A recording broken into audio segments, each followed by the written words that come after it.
जब Duke word के बेटों के बीच एक ड्यूल अनाउंस होता है ताकि तय हो सके अगला सक्सेसर कौन बनेगा और कौन जिंदगी भर लूजर रहेगा, तो हमारे लड़के पर कोई यकीन नहीं करता, क्योंकि इससे पहले वह हर एक ट्रेनिंग ड्यूल हार चुका था और फैमिली की बेइज्जती बन चुका था। यहाँ तक कि सियान की पर्सनल मेट्स भी उसे बस सरेंडर कर देने को कहती हैं। क्रैंस जैसे जीनियस के खिलाफ उसके जीतने का तो कोई चांस ही नहीं है, लेकिन हमारा लड़का बस अपनी रेपियर को कसकर पकड़ता है और पूरी तरह लॉक इन हो जाता है। ड्यूक ड्यूल की शुरुआत अनाउंस करता है और क्रैंस यह सोचकर झपट पड़ता है कि वह इसे जल्दी खत्म कर देगा, लेकिन सियान को उसकी मूवमेंट्स घोंघे से भी स्लो लगती हैं। वह आराम से एक साइड हट जाता है और क्रैंस सबके सामने बुरी तरह मिस कर देता है। गुस्से में क्रैंस फिर अटैक करता है, मगर इस बार सियान उसकी तलवार हाथ से छुड़ाकर उसे और भी ज्यादा बेइज्जत कर देता है। फिर वह उसकी टांग पर इतना दर्दनाक वार करता है कि वह जमीन पर गिर पड़ता है और रोने लगता है। अब तो खुद ड्यूक भी शॉक्ड है। इस पॉइंट पर सियान बस अपनी तलवार दुश्मन के गले पर रखकर ड्यूल खत्म कर सकता था, लेकिन वह काफी नहीं होगा। अपनी पिछली जिंदगी में यही कमीना क्रैंस हमारे लड़के को सिर्फ मजे के लिए बुली करता था, इसलिए अब सियान पक्का कर देता है कि क्रैंस सीख ले यहाँ असली बॉस कौन है और उसे बुरी तरह पीट डालता है। तो सियान है कौन? वह कभी सबसे ताकतवर असैसिन था जिसने अपने भाई को एम्परर बनाने के लिए अनगिनत मिशंस पूरे किए थे, लेकिन आखिर में उसका भाई उसकी ताकत से डर गया और पूरी आर्मी ऑफ एक पावरफुल मेज की मदद से उसने सियान को मरवा दिया। मरते हुए भी हमारा हीरो यकीन नहीं कर पा रहा था कि उसने उस कमीने की सेवा करते हुए कितनी बेवकूफ जिंदगी जी थी। फिर अगले ही पल वह एक बच्चे के रूप में जाग उठा। शौक में उसने देखा कि उसकी पर्सनल मेड उसे पूरे दिन सोने के बजाय ट्रेनिंग पर धक्का दे रही है, और अब जब वह अतीत में वापस आ चुका है तो वह खुद के अलावा किसी की सेवा नहीं करेगा। ड्यूल खत्म होते ही उसे ड्यूक से मिलने के लिए बुलाया जाता है। एक हाई रैंक नाइट उसे हॉल्स से ले जाता हुआ चैम्बर की तरफ एस्कॉर्ट करता है। वहां पहुंचने से ठीक पहले वह मार्गरेट को ऑफिस से बाहर निकलते देखता है। उसके होंठों पर टेढ़ी सी मुस्कान आ जाती है। लगता है वह अभी अभी अपने प्यारे बेटे के बारे में बकवास करके निकली है। वह कैजुअली तंज कसता है और पूछता है, क्रैंस ठीक ठाक तो है ना? उसका चेहरा गुस्से से मरोड़ खा जाता है और वह भड़क कर पूछती है कि बाहर जो उसने किया उसके बाद वह फिक्र जताने की हिम्मत कैसे कर रहा है। वह उसे हवा समझकर आगे निकल जाता है और बुदबुदाता है कि ड्यूल ऐसे ही काम करते हैं, लेकिन वह बात छोड़ने वालों में से नहीं है, इतनी जोर से कि आसपास हर कोई सुन ले। वह थूक कर कहती है कि इसी वजह से उसके जैसे नाजायज बच्चों को असली हेयर जैसा ट्रीट नहीं करना चाहिए। फिर वह और नीचे गिरती है, उसकी माँ को गाली देती है और कहती है कि उसे तो गलियों में टुकड़ों के लिए भीख मांगनी चाहिए। वह जहरीली फुसफुसाहट में कहती है कि उसे लड़ने का कोई हक ही नहीं था। ये शब्द उसके भीतर उतर जाते हैं और उसका जबड़ा कस जाता है। आखिरकार उसका जहर नस पर लग ही जाता है। उसका गुस्सा खौलता है, तेज और खामोश। एक पल के लिए वह उसे मार डालने का सोचता है, लेकिन फिर उससे भी ज्यादा सेटिस्फाइंग प्लान चुनता है उसे तड़पाने का। और उससे बेहतर कौन जानता होगा कि उसे धीरे धीरे सोच समझकर कैसे तोड़ा जाए। सियान उसे बताता है कि वह क्रैंच के साथ एकेडमी में एनरोल होने वाला है। वह आंखें सिकोड़ती है, समझ नहीं पाती कि वह कहना क्या चाहता है, तो वह बात साफ साफ कह देता है। उसकी आवाज ठंडी और जानबूझकर तेज है। वह तो नहीं चाहेगी कि उसका बेटा बिना हाथ पैर सलामत रखे ग्रेजुएट करे। अब उसका फोकस उसी पर होना चाहिए। वह आगे बढ़ती है, लेकिन नाइट उसका रास्ता रोक देता है और कहता है कि ड्यूक के साथ मीटिंग अर्जेंट है, वक्त बर्बाद करने का टाइम नहीं है।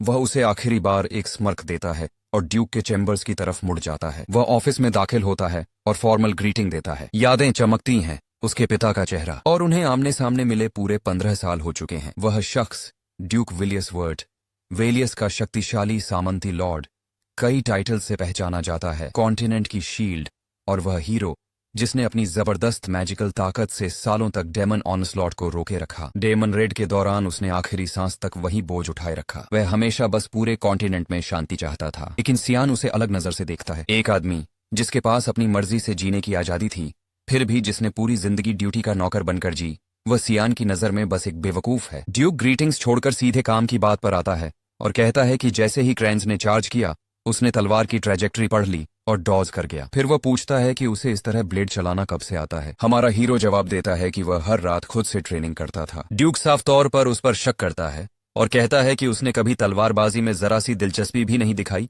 तो फिर ऐसी स्किल छुपाई क्यों? वह जवाब देता है कि वह अटेंशन नहीं खींचना चाहता था। उसे अजीब लगता है कि उसने क्रैंच के खिलाफ बिल्कुल भी हाथ नहीं रोका, और वह पूछता है कि क्या इतनी आक्रामकता वाकई जरूरी थी। सियान कहता है कि उसे कुछ साबित करना था कि एक ही ब्लड लाइन होने के बावजूद वह क्रैंच से बेहतर है। ड्यूक के चेहरे पर चौड़ी मुस्कान आ जाती है। जो उसने सुना उससे वह इंटरेस्टेड भी है और एक्साइटेड भी।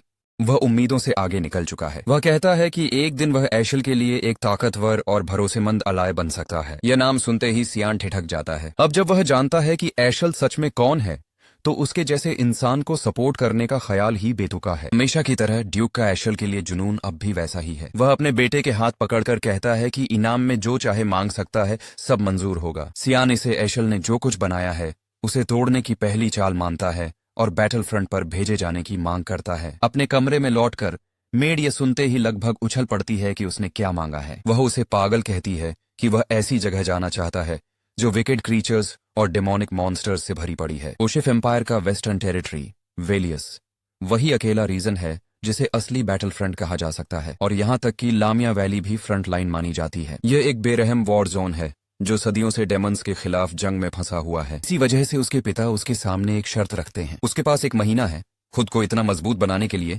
कि वह लामिया वैली में कदम रखने के लायक हो सके। उसे नहीं पता उसे स्टैंडर्ड तक पहुंचने के लिए कितना स्ट्रांग बनना होगा, लेकिन इतना जरूर जानता है कि तब तक उसे अपनी फिजिकल कैपेबिलिटीज जितना हो सके उतना ऊपर उठाना होगा। अभी भी वह अपनी उम्र के ज्यादातर बच्चों से कमजोर है। उसके पास जो है वह है पिछली जिंदगी से आई कॉम्बैट इंट्यूशन और अपने अंदर बची हुई जादू की हल्की सी झलक। अगर वह अपने शरीर को बना ले तो शायद वह सच में इसका इस्तेमाल कर पाए।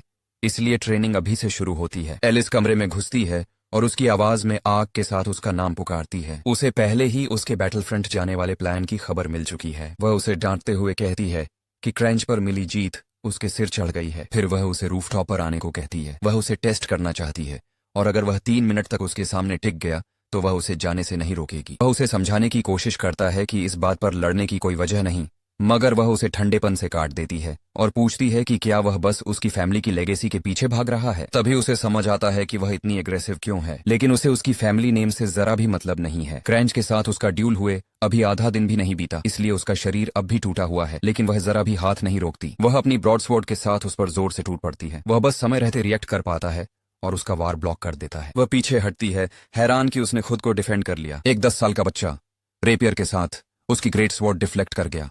वह इसे सिर्फ लक मानकर टाल देती है और तेज हमलों की बरसात छोड़ देती है। वह मुश्किल से उन्हें रोक पाता है और कुछ हिट भी खाता है, लेकिन उसकी गार्ड में एक वीक स्पॉट देखकर गेम पलट देता है। वह पैरी करता है, उसकी डिफेंस के अंदर फिसलता है और काउंटर मारता है। उसकी ब्लेड सीधा गर्दन की तरफ जाती है। उसके पास उस काउंटर को डॉज करने का टाइम नहीं होता, मगर आखिरी सेकंड में सियान अपनी ब्लेड मोड़ देता है और उसे बच निकलने की एक विंडो दे देता है। अगर उसने ऐसा न किया होता तो वह वहीं मौके पर मर जाती। मिस्ट की स्वॉर्ड टेक्निक दया दिखाने के लिए बनी ही नहीं थी। उसके ज्यादातर फॉग बेस्ड फॉर्म्स मारने के लिए बने हैं, इसलिए खुद को रोकना मुश्किल है, खासकर तब जब उसकी फिजिकल स्ट्रेंथ अभी भी कम है। लेकिन अब उसका दम टूटने लगा है। अपने शरीर की कमी पूरी करने के लिए वह अपनी तलवार में जबरन माना भर रहा था और अब वह लगभग अपनी लिमिट तक पहुंच चुका है। वह उसके मंत्र के बीच ही उसे पकड़ लेता है जब वह धरती और हवा को अपनी ब्लेड में मिला रही होती है और खुद स्टांस में आ जाता है। उसके चेहरे का इरादा साफ बताता है कि वह सब कुछ झोंकने वाली है, इसलिए वह इम्पैक्ट झेलने को खुद को तैयार करता है, यह जानते हुए कि उस वार को ब्लॉक करने की कोशिश भी उसे किले से बाहर उड़ा सकती है। वह चार्ज करता है, उम्मीद करते हुए कि शुद्ध एड्रेनालिन और अंधा भरोसा दौड़ते दौड़ते उसकी मैजिक जगा देंगे, लेकिन उनकी ब्लेड्स टकराने से पहले ही नाइट उल्कन बीच में उतरता है और दोनों को रोककर पूरा मामला खत्म कर देता है। वह उसे डांटता है कि उसने अपने से छोटे पर हद से ज्यादा कर दिया। हकीकत अचानक उसे झटका देती है। वह पलक झपकती है, फिर कांपते हुए उसे गले लगा लेती है और फट पड़ने के लिए माफी मांगती है। वह बस उसे बैटलफील्ड में खुद को झोंकने से रोकना चाहती थी। वह समझता है, वह जानता है कि वह कैसी है, जो भी करती है उसमें अपना सब कुछ लगा देती है। उसकी बहन, वह प्रोडिजी जिसने रॉयल अकेडमी के हर सब्जेक्ट में टॉप मार्क्स लिए थे और जिसकी शक्ल सूरत भर ने लोगों को उसे भगवानों की दुलारी बच्ची कहना सिखा दिया था। चलना सीखने के समय से ही वह तलवार की ट्रेनिंग कर रही थी। एक समय उसने कॉन्टिनेंट्स गार्जियन के टाइटल की लड़ाई में एशल का वार के बदले वार मुकाबला किया था, लेकिन फिर सब बिखर गया। पर नाइट्स ऑफ लाइट में शामिल हुई और मारी गई। वह उसे कसकर पकड़ता है और मन ही मन कसम खाता है इस बार वह उसकी रक्षा करेगा। उनके इस पल के बीच वह उल्खन की तरफ मुड़ती है और आंखें सिकोड़ती हैं। क्या वह ड्यूक का पर्सनल नाइट नहीं था? अगर ड्यूक पहले ही युद्ध पर निकल चुका है तो वह यहाँ क्या कर रहा है? नाइट कहता है कि वह बस ड्यूक के आदेश पर सियान की सुरक्षा कर रहा है जब तक ड्यूक बाहर है। यह एक क्वाइट मिशन है और किसी को इसके बारे में पता नहीं चलना चाहिए। युवा लड़के ने ड्यूक के ऑफिस में ही उसकी मौजूदगी महसूस कर ली थी, लेकिन फिर भी उसे अजीब लगता है कि उसके पिता यह सब इतना सीक्रेट क्यों रखना चाहते थे। सोचते सोचते थकान ट्रक की तरह आ गिरती है और वह उसकी बाहों में ही बेहोश हो जाता है। वह हल्के से मुस्कुराती है और मन में सोचती है, आखिर वह अभी भी सिर्फ एक बच्चा ही तो है। अगली सुबह वह वापस एकेडमी चली जाती है और वह अपने शरीर की ट्रेनिंग में लग जाता है। वह मुश्किल से 10 पुशअप्स निकाल पाता है, अब भी कमजोर और हर दिन मजबूत होने की जरूरत और तेज होती जा रही है। पिछले 2 हफ्तों से वह स्ट्रेंथ ट्रेनिंग में पिस रहा है, कोई रिजल्ट नहीं। उसे अपनी पुरानी ताकत की कमी खलती है। उसे कुछ चाहिए, कुछ भी जो काम करे। जब वह उसी अंधेरे में डूब रहा होता है, मेड एक मैसेज लेकर अंदर आती है। उसकी बहन की तरफ से एक पैकेज आया है। उसके अंदर हेलहाउंड के खून की एक बोतल है, वही चीज जो उसने उससे मांगी थी। लामिया वैली का एक रेयर मटेरियल, एक डेमोनिक बीस्ट का खून जो अपनी भयानक बदबू और जलती हुई स्वाद के लिए बदनाम है। लोग कहते हैं यह जहरीला है, लेकिन अपने अनुभव से वह बेहतर जानता है ये माना और फिजिकल पावर दोनों को परमानेंट बूस्ट देता है। मेड घबरा जाती है और पूछती है कि क्या वह सच में यह चीज पीने वाला है। वह कंधे उचकाकर कहता है कि उसकी कुकिंग झेलने के बाद यह तो लगभग चाय जैसी है, और फिर पूरी बोतल एक ही घूंट में खत्म कर देता है। गर्मी और ताकत का उफान उसके पूरे सिस्टम में फैल जाता है।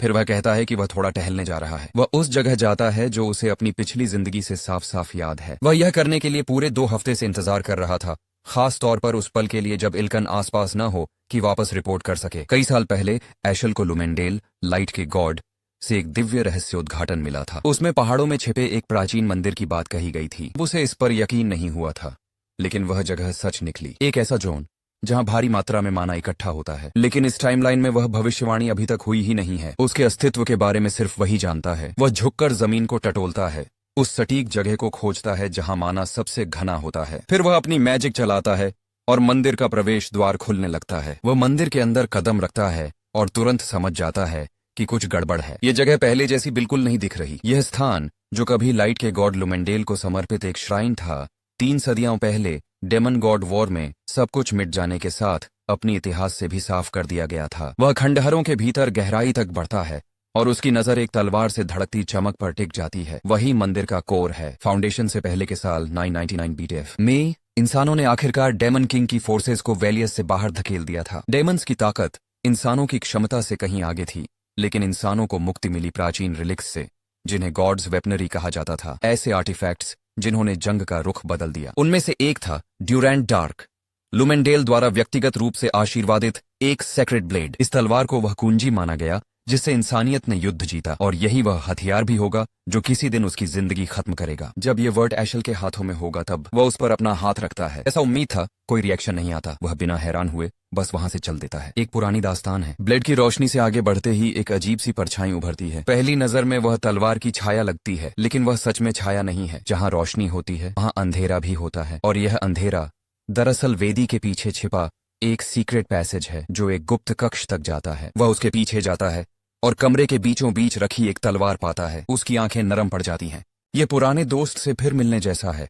वही ब्लेड जो उसकी पिछली जिंदगी में थी। वह आगे बढ़ता है, हैंडल पकड़ता है और उसका नाम लेता है, कैरूम। तलवार तुरंत उसके सामने झुक जाती है। वह उसे कुछ बार घुमाता है, लेकिन जो मैजिक कभी उसमें धड़कती थी वह अब रिस्पॉन्ड नहीं कर रही। शायद वह अभी भी गहरी हाइबरनेशन में है। फिर भी उसे दोबारा पा लेने की खुशी उसके भीतर लगभग आनंद जैसा एहसास भर देती है। तभी अचानक एक आवाज पूरे कक्ष में गूंजती है। पूछती है कि क्या उसे सच में डर नहीं लगता, और क्या वह समझता है कि उस तलवार में सील डेमन्स को जगाने का मतलब क्या होता है। वह कहती है कि अब पीछे हटने में बहुत देर हो चुकी है, और उसका शरीर हथियाने के लिए झपटती है, लेकिन उसके पास आने से पहले ही वह उसका गला पकड़ लेता है। वह कहता है कि वह बहुत ज्यादा लापरवाह बर्ताव कर रही है, और पहले ऐसी नहीं थी। डेमन हिल जाती है। एक बच्चा उसे छू कैसे सकता है।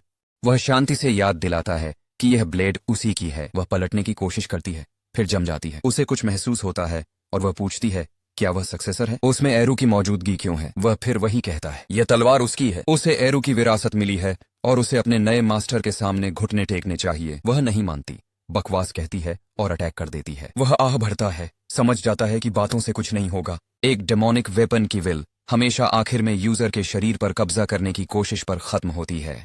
इसलिए वह बातचीत यहीं काट देता है, उंगली झटकता है और उसका सिर मंदिर के फर्श में दे मारता है। तो चेतावनी देता है कि अगर उसने अभी सरेंडर नहीं किया तो चीजें और भी बदसूरत होंगी। वह गुस्से से गुर्राती है तो वह और दबाव बढ़ा देता है, उसे और गहराई तक जमीन में धंसाकर अपनी बात समझाता है। दबाव काम कर जाता है, वह टूट जाती है और आखिरकार उसे मास्टर कहती है। यह निपटते ही वह सोचता है अब वापस लौटने का टाइम है। वह पहले ही काफी देर बाहर रह चुका है।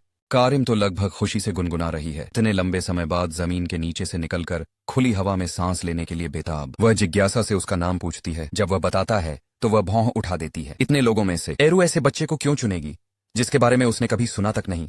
वह जवाब देता है कि उसे पिछली जिंदगी में चुना गया था, वह एक बार मर भी चुका है। चलते चलते वह ड्यूरेंट डियार्क के पास से गुजरता है और उसे घूर कर देखता है। वह कहता है इसे अभी चुपचाप यहीं रहना होगा, इसका असली मालिक अभी 20 साल तक आने वाला नहीं है। कारिम को अब भी उसके रीइंकार्नेशन वाले दावे पर पूरा भरोसा नहीं है। वह सेक्रेट ब्लेड का हिल्ट ही काट देता है। वह पूछती है, आखिर इसका करने क्या वाला है? वह कहता है, इससे भविष्य बहुत ज्यादा मजेदार होने वाला है। जब गाड़ी आखिर अपनी मंजिल पर पहुंचती है, हमारा हीरो आखिरकार उससे नीचे उतरता है। उसे अब भी यकीन नहीं हो रहा कि यह पल सच में आ गया है। ड्यूक पहले से वहीं मौजूद है, अपने नाइट्स के साथ खड़ा हुआ। उसके पिता उसके पास आते हैं और सीधा पूछते हैं कि क्या वह सच में बैटल फ्रंट में कदम रखने के फैसले पर अड्डा हुआ है, क्योंकि अगर वह अभी लौटना चाहे तो वे उसे नहीं रोकेंगे। वह मजबूती से सिर हिलाकर कहता है कि उसे अपने चुने हुए रास्ते पर पूरा भरोसा है। ड्यूक इल्कन की ओर मुड़कर स्क्रॉल एक्टिवेट करने का आदेश देता है। नाइट उसे हवा में उछालता है, मैजिक भड़कती है और समन्ड लाइट से एक हेलहाउंड बाहर निकल आता है। यही वह ट्रायल है जो उसकी काबिलियत जांचेगा। ये क्रीचर्स लामिया वैली के सीधे निकले हुए लो टियर डेमोनिक बीस्ट्स हैं। वह तुरंत स्टांस में आता है,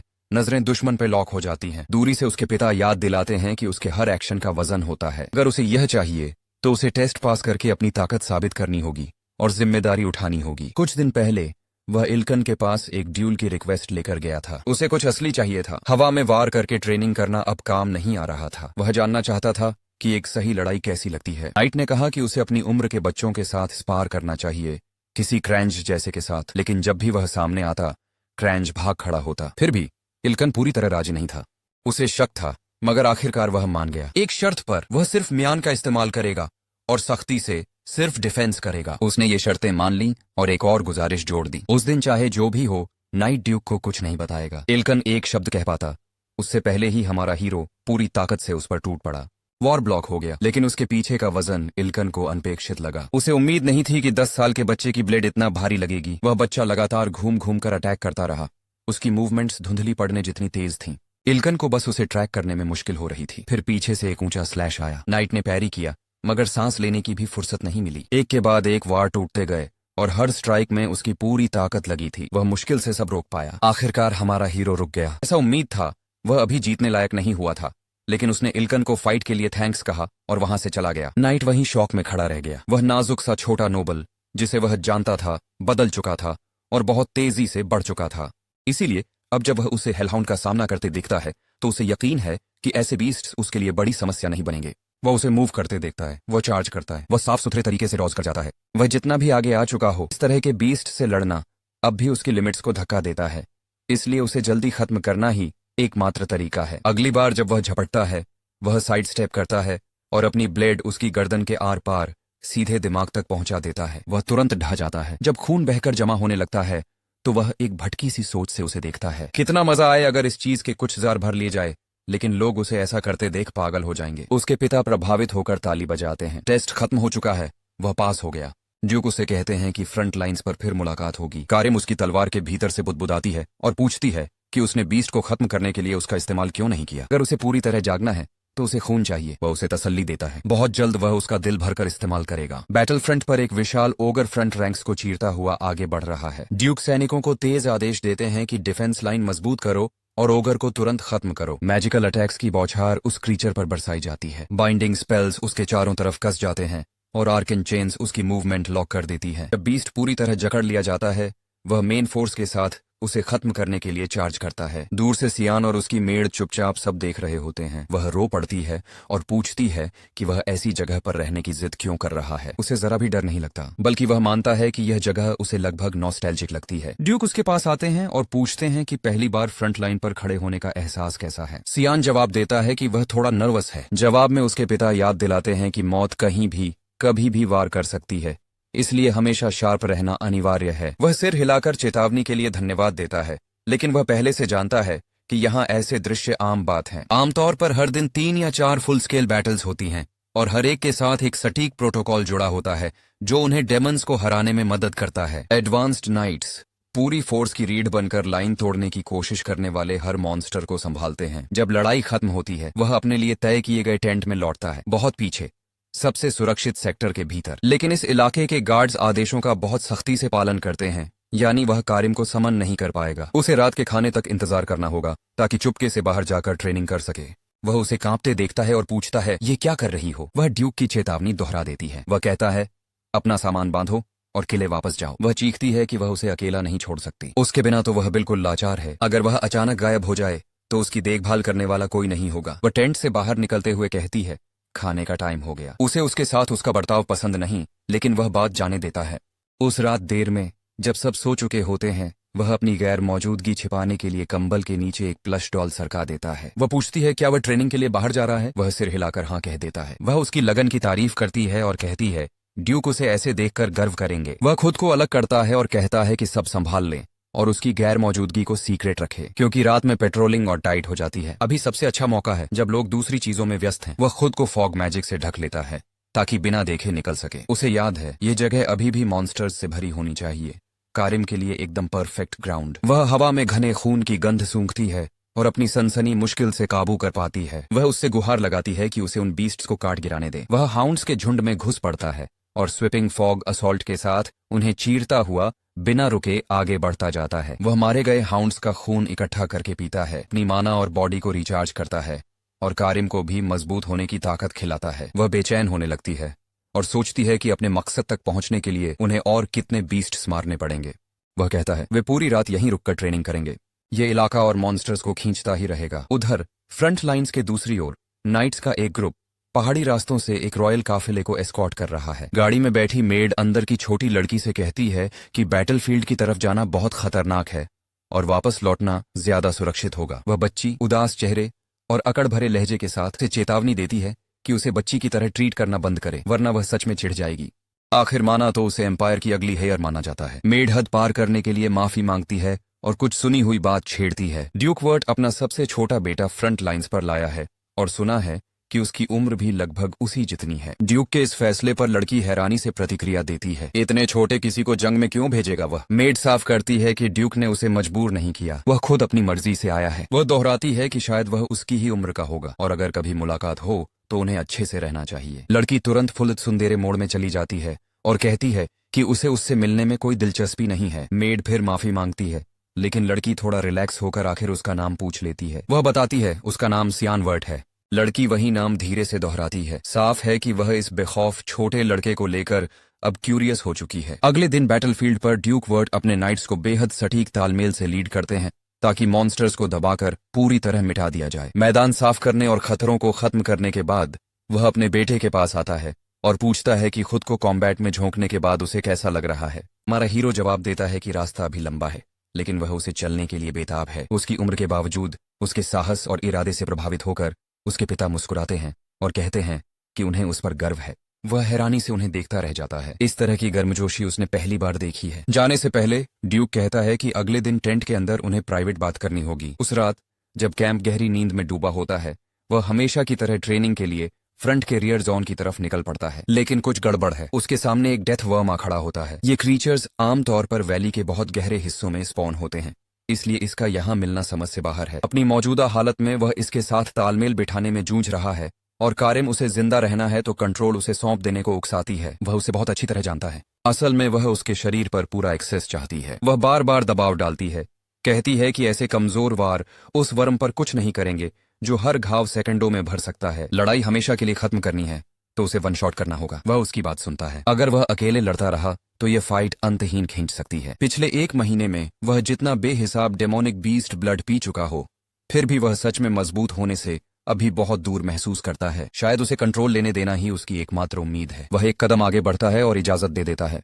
थिक फॉग के 9th form demonic sword manifestation के साथ वह अपनी पूरी स्पीड और स्ट्रेंथ छोड़ देती है और लगभग बिना मेहनत उस वर्म को टुकड़ों में काट डालती है। इसी बीच ड्यूक अपने कई रॉयल ट्रेनीज के साथ उस इलाके से गुजरता है और पहले मारे गए हाउंड्स की बिखरी लाशें देख लेता है। वे तुरंत वहां तैरती घनी माना को महसूस करते हैं और शक उठता है कि शायद इसके पीछे कोई डेमन हो। वह ग्रुप को आदेश देता है कि जगह को जल्दी से सर्च करो और सुरक्षित करो। ऐसी चीजें बिना जांच के नहीं छोड़ी जा सकती, खासकर अगर डेमोनिक एक्टिविटी शामिल हो। लाशों पर कट्स और निशानों को देखते हुए उसे लगता है कि वे उसके बेटे की फाइटिंग स्टाइल से मिलते जुलते हैं, मगर वह इस ख्याल को झटक देता है। वे पूरे इलाके को खंगालते हैं और आखिर में एक विशाल मरा हुआ डेथ वर्म पा लेते हैं।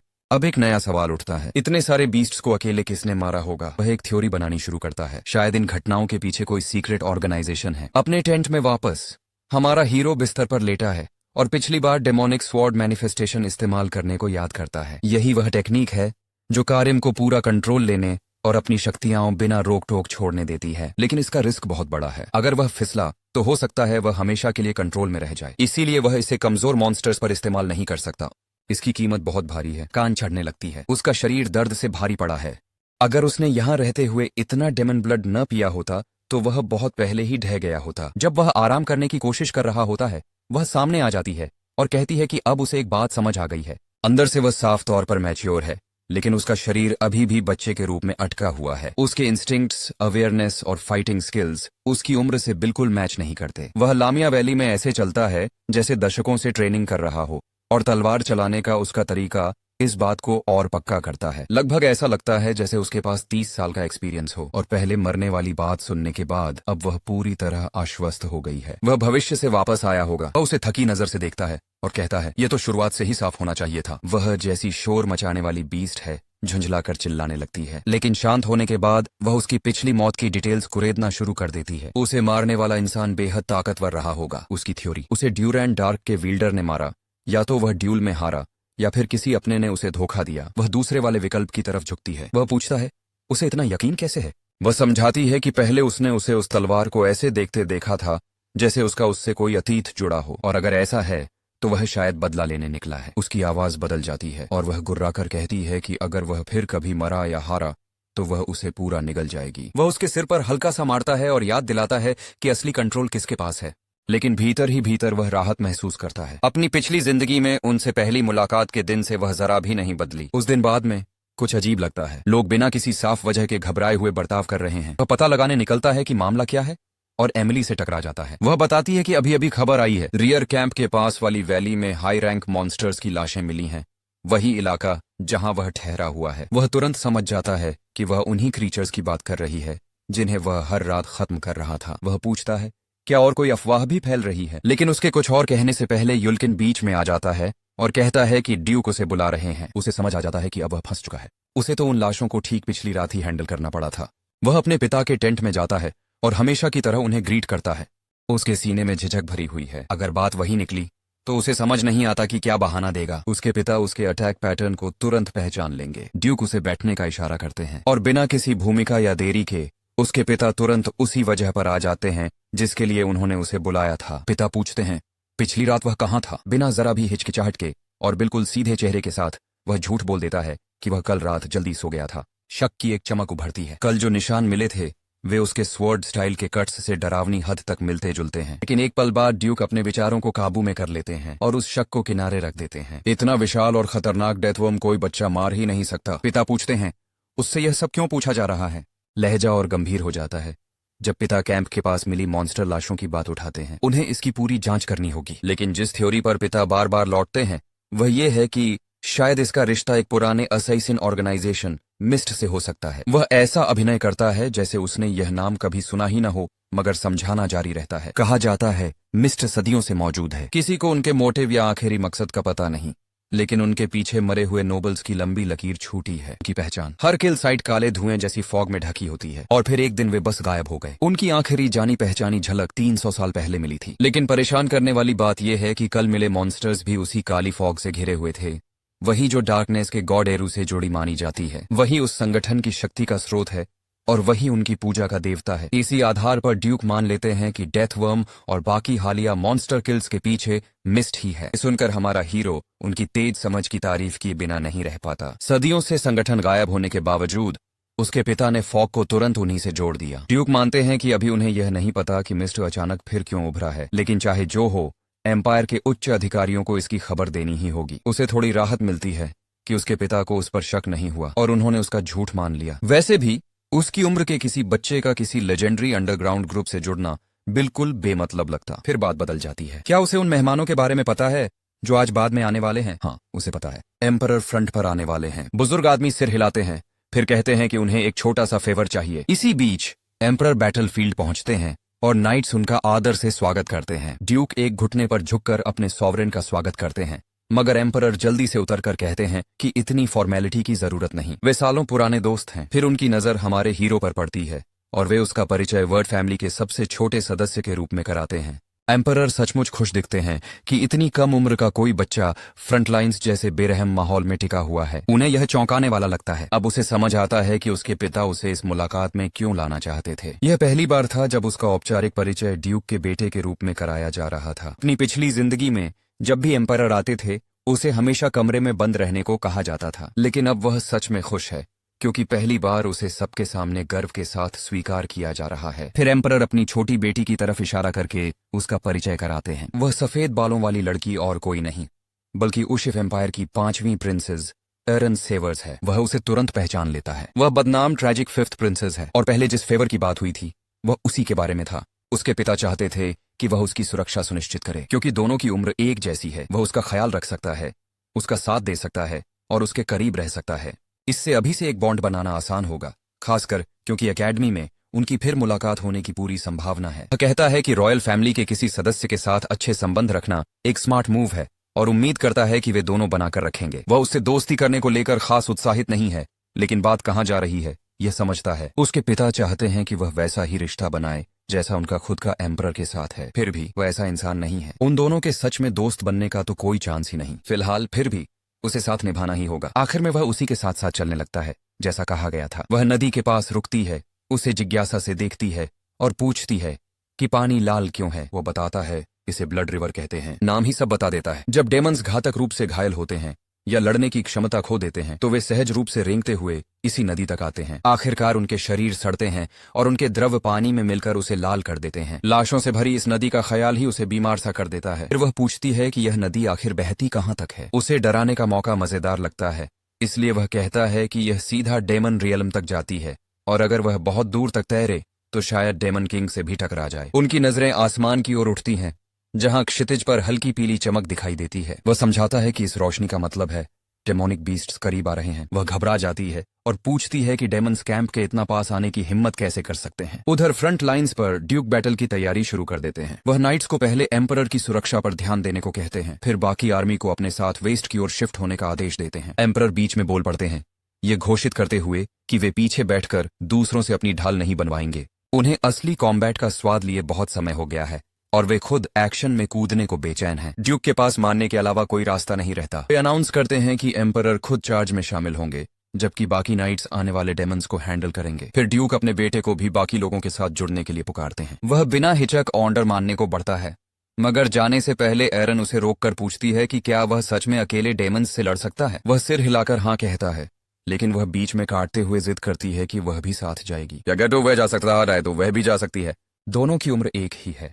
वह उसे टालते हुए कहता है, इस सब में लोग मरते हैं। अपनी जिद्दी और शोर मचाने वाली आदत के मुताबिक वह फिर भी चिल्लाती है कि वह जाना चाहती है। वह उसकी अनदेखी करता है और उल्खन को बुलाकर आदेश देता है कि वह उसे सुरक्षित रखे और लड़ाई से बहुत दूर ले जाए। गुस्से में वह उन पर चिल्लाकर गालियां देने लगती है कि वे उसके साथ ऐसा कैसे कर सकते हैं। वह अपनी ठंडी नजर के साथ उसके पास जाता है और साफ साफ कहता है, अगर वह ऐसे ही हर चीज में खुद को झोंकती रही तो नाइट्स मरेंगे, शायद दर्जनों, शायद सैकड़ों। क्या वह उस बोझ को उठाने के लिए तैयार है? उसकी आंखें भर आती हैं। यह वार बहुत गहरा लगा। वो मुड़ता है और चलने लगता है। जाने से पहले वह कहता है कि अगर उसे बस बच्चे की तरह रोना है तो सामान बांधकर घर लौट जाए। कैंप में वापस हाई लेवल डेमोनिक बीस्ट्स अपना अटैक शुरू कर देते हैं। ड्यूक आर्मी को बैटल के लिए तैयार होने और हर एक को मिटा देने का आदेश देते हैं। सैनिक आग की तरह जवाब देते हैं और सीधे डेमोनिक स्नेल की तरफ चार्ज कर जाते हैं। उशिफ का शासक एम्परर डेनिस वेरीस अपने शासनकाल में 2 पत्नियां रख चुका है। पहली डायना काजेल कई साल पहले गुजर चुकी है। दूसरी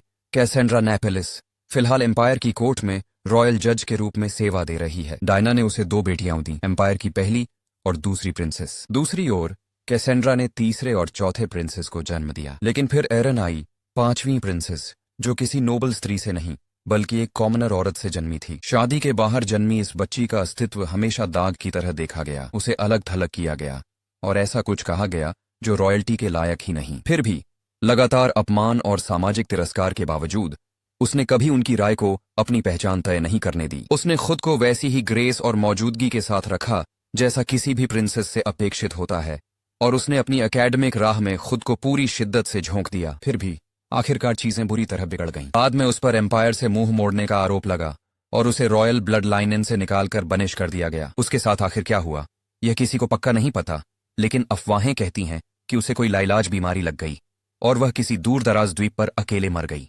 बस इतना ही काफी था कि लोग उसे द ट्रेजिक प्रिंसेस कहने लगे। कम से कम उसे तो लगता है कि बातें अलग भी हो सकती थीं। उसे हमेशा लगता रहा कि वह एक ठीक ठाक जिंदगी पा सकती थी, बस अगर वह सपनों और अंधी महत्वाकांक्षा में इतनी उलझी न होती। उसने बहुत ज्यादा अटेंशन खींची। कारिम उसे लगातार चिढ़ाती रहती है कहती है कि उसकी कहानी तो लगभग उसी जैसी है। इसी बीच वॉरजोन के बहुत दूर हिस्से में एम्परर और ड्यूक मॉन्स्टर झुंडों को मिटाते हुए काफी आगे बढ़ चुके हैं। डायोन कच्ची बिजली अपने शरीर में दौड़ाकर पीछे छूटे दुश्मनों को ऐसे काटता है जैसे वे कुछ हों ही नहीं। वह सिर्फ सिंहासन पर बैठा शासक नहीं बल्कि एक डरावनी हद तक कुशल मैजिक यूजर के रूप में भी मशहूर है। ऐसी क्रीचर्स उसे मुश्किल से थोड़ा सा धीमा कर पाती हैं। इलाका साफ होने के बाद वे दोनों आराम के लिए कमांड टेंट में घुस जाते हैं। एम्परर खुद के लिए ड्रिंक डालते हैं और पुरानी यादों में खोने के लिए सामने वाले को भी ऑफर करते हैं। वह ऑफर ठुकरा दिया जाता है। फ्रंट पर हल्के नशे वाली जजमेंट की कोई जगह नहीं है तो वह कंधे उचकाकर अकेले ही पी लेता है। कुछ देर की खामोशी के बाद वह कैजुअली एक परेशान करने वाला मुद्दा छेड़ता है। हाल ही में कई नोबल्स मारे गए हैं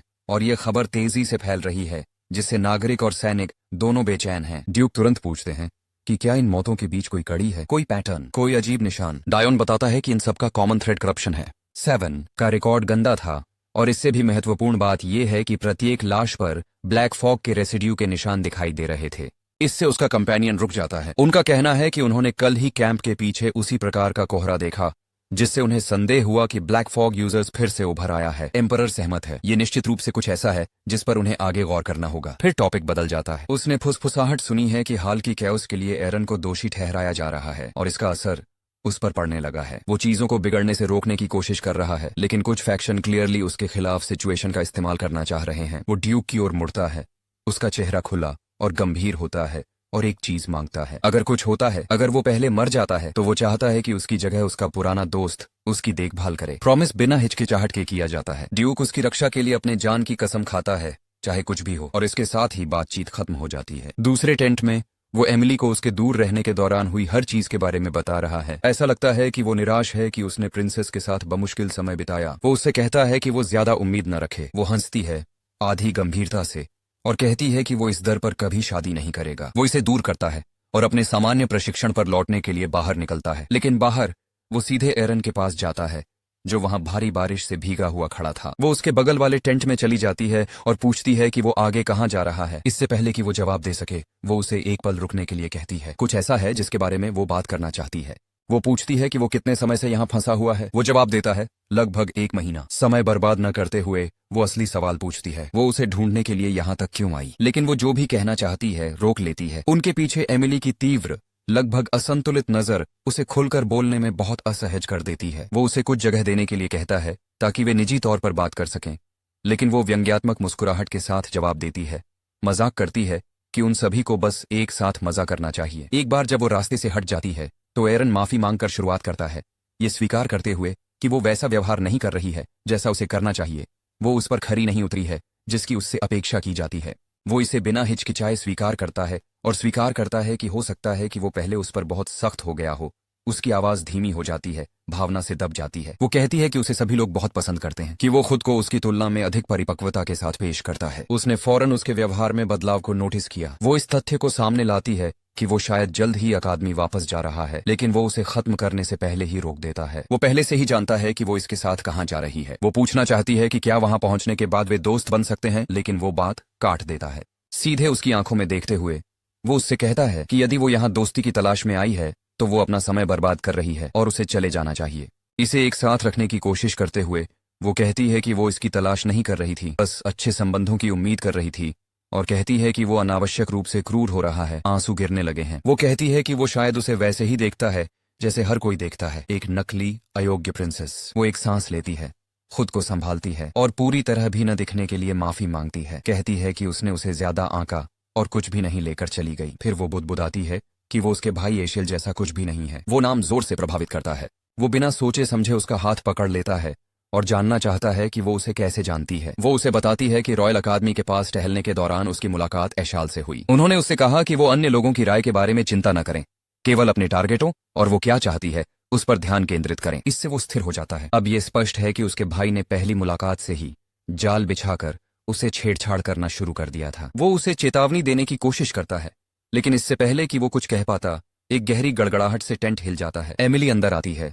उसके चेहरे पर घबराहट साफ झलकती है। वो उन्हें फौरन बाहर निकलने के लिए चिल्लाती है लेकिन तब तक बहुत देर हो चुकी होती है। एक ऑर्क टेंट के शीर्ष से टकराता है, जमीन से टकराता है और उसे एक टूटी हुई गुड़िया की तरह हवा में उड़ा देता है। बाहर से पास की रात में फटे हुए टेंट को देखा और महसूस किया कि वो अभी भी अंदर है। एमिली गंदगी में फैली हुई सिसकने लगता है आश्वस्त हो जाता है कि वो मलबे के नीचे मारा गया है। हमले की खबर फौरन एम्परर और ड्यूक तक पहुंचती है। उनके दोनों बच्चे एक उच्च श्रेणी के राक्षसी जानवर द्वारा फाड़े गए टेंट के मलबे के अंदर फंसे हुए हैं। बिना रुके डाय ने पूरे सैन्य बल को सीधे घटनास्थल पर जाने और अपनी बेटी के जीवन को सुरक्षित करने का आदेश देती है। इस बीच उसके माना में घबराहट भर जाती है। ये नहीं समझ पा रहा है कि शक्तिशाली राक्षस दुश्मना की रेखाओं के इतने पीछे क्यों दिखाई देते रहते हैं। उन्हें घाटी के भीतर गहराई में रहना चाहिए। कुछ गंभीर रूप से गलत लगता है और उसे संदेह होने लगा है कि इसके पीछे का कारण वही हो सकता है। जब वो उसे जीवित देखती है तो उसकी आंखों में आंसू आ जाते हैं। उसे वास्तव में विश्वास हो जाता है कि ऑर्क ने उसे मार डाला है, लेकिन ढांचा ढहने से पहले वो बाहर निकलने में कामयाब रहे। जब उसने पिछले जन्म में राक्षस किंगों को मार डाला था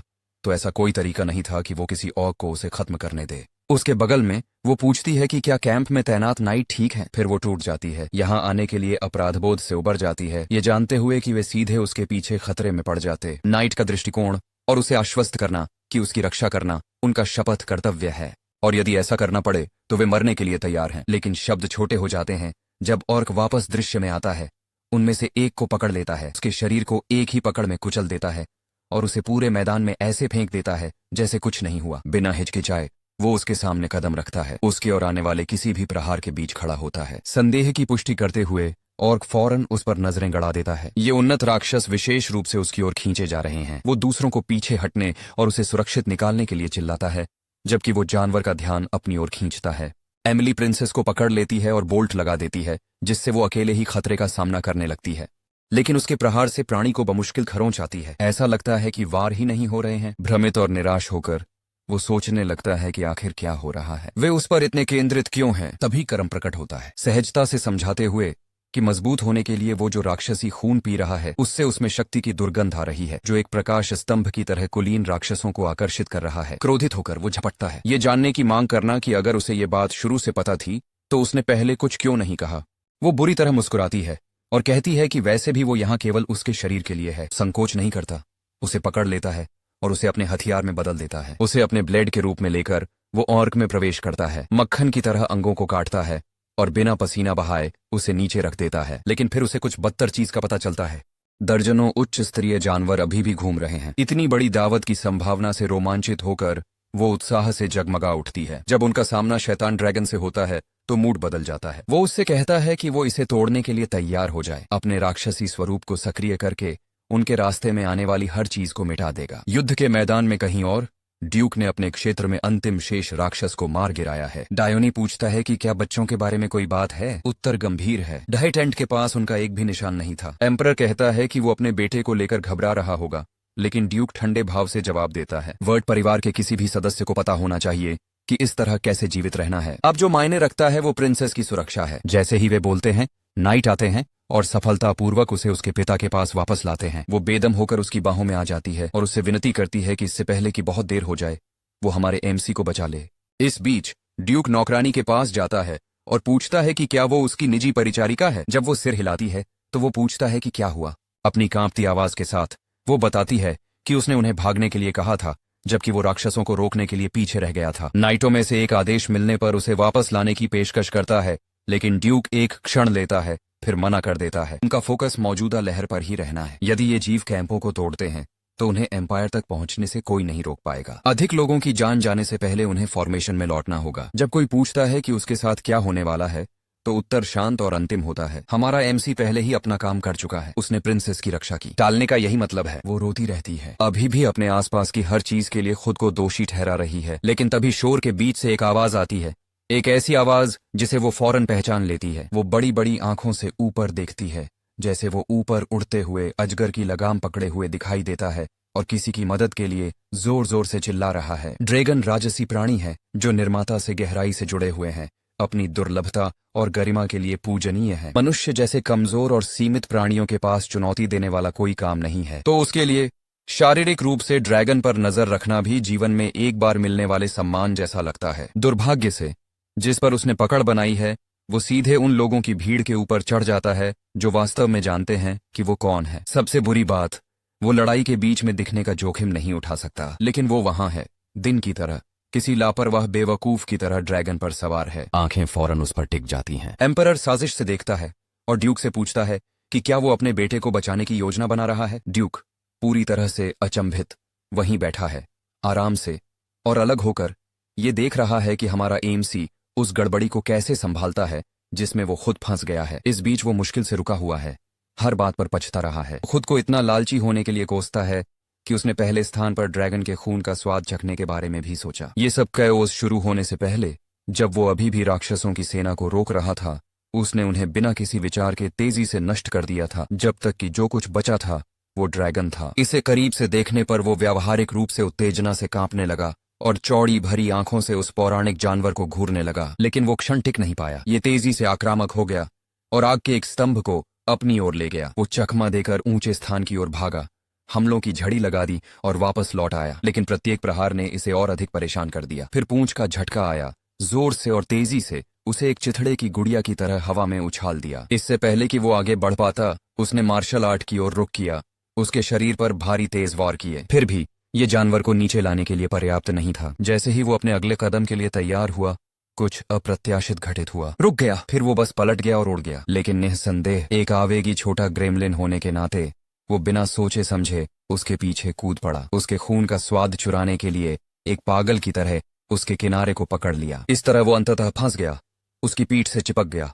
शक्तिहीन हो गया और उजागर हो गया। वो जानना चाहती है कि उसने उसे वापस लड़ने के लिए इस्तेमाल क्यों नहीं किया। इस दर पर वो खुद को मार डालने जा रहा है। वो चिल्लाता है कि अगर अब किसी ने उसे अपनी शक्तियों का उपयोग करते हुए देखा तो उसे जिंदा भून दिया जाएगा। वो उस रहस्य को बाहर नहीं आने दे सकता। जब वे अभी भी बहस कर रहे थे, उन्होंने देखा कि ड्यूक ने एक विशाल उच्च स्तरीय मैजिक स्पेल, एक 8 सितारा स्पेल डालना शुरू कर दिया है। दहशत फौरन फैलती है। उसके पिता के चेहरे पर वो गंभीर भाव केवल एक ही मतलब रखता है, वो ड्रैगन को निशाना बनाने वाला है, ये जानते हुए भी कि उसका बेटा उस पर है। मैजिक शुरू हुआ। मैजिक के ब्लेड भयानक ताकत से मांस को चीरते हुए हवा में चलते हैं। वो ठीक समय पर छलांग लगाता है, हवा में बरसते ब्लेडों से बचने की कोशिश करता है। जैसे ही वो गिरता है, वो उससे बचने के लिए अपनी शक्तियों का उपयोग करने बहुत देर होने से पहले बाहर निकलने के लिए चिल्लाती है, लेकिन फिर भी वो देखे जाने का जोखिम नहीं उठा सकता। हताश होकर वो क्षेत्र का निरीक्षण करता है और बहुत दूर नहीं खून की एक नदी देखता है। अंतिम प्रयास के रूप में वो अपना प्रक्षेप पथ बदलता है और उस पर टारगेट बनाता है,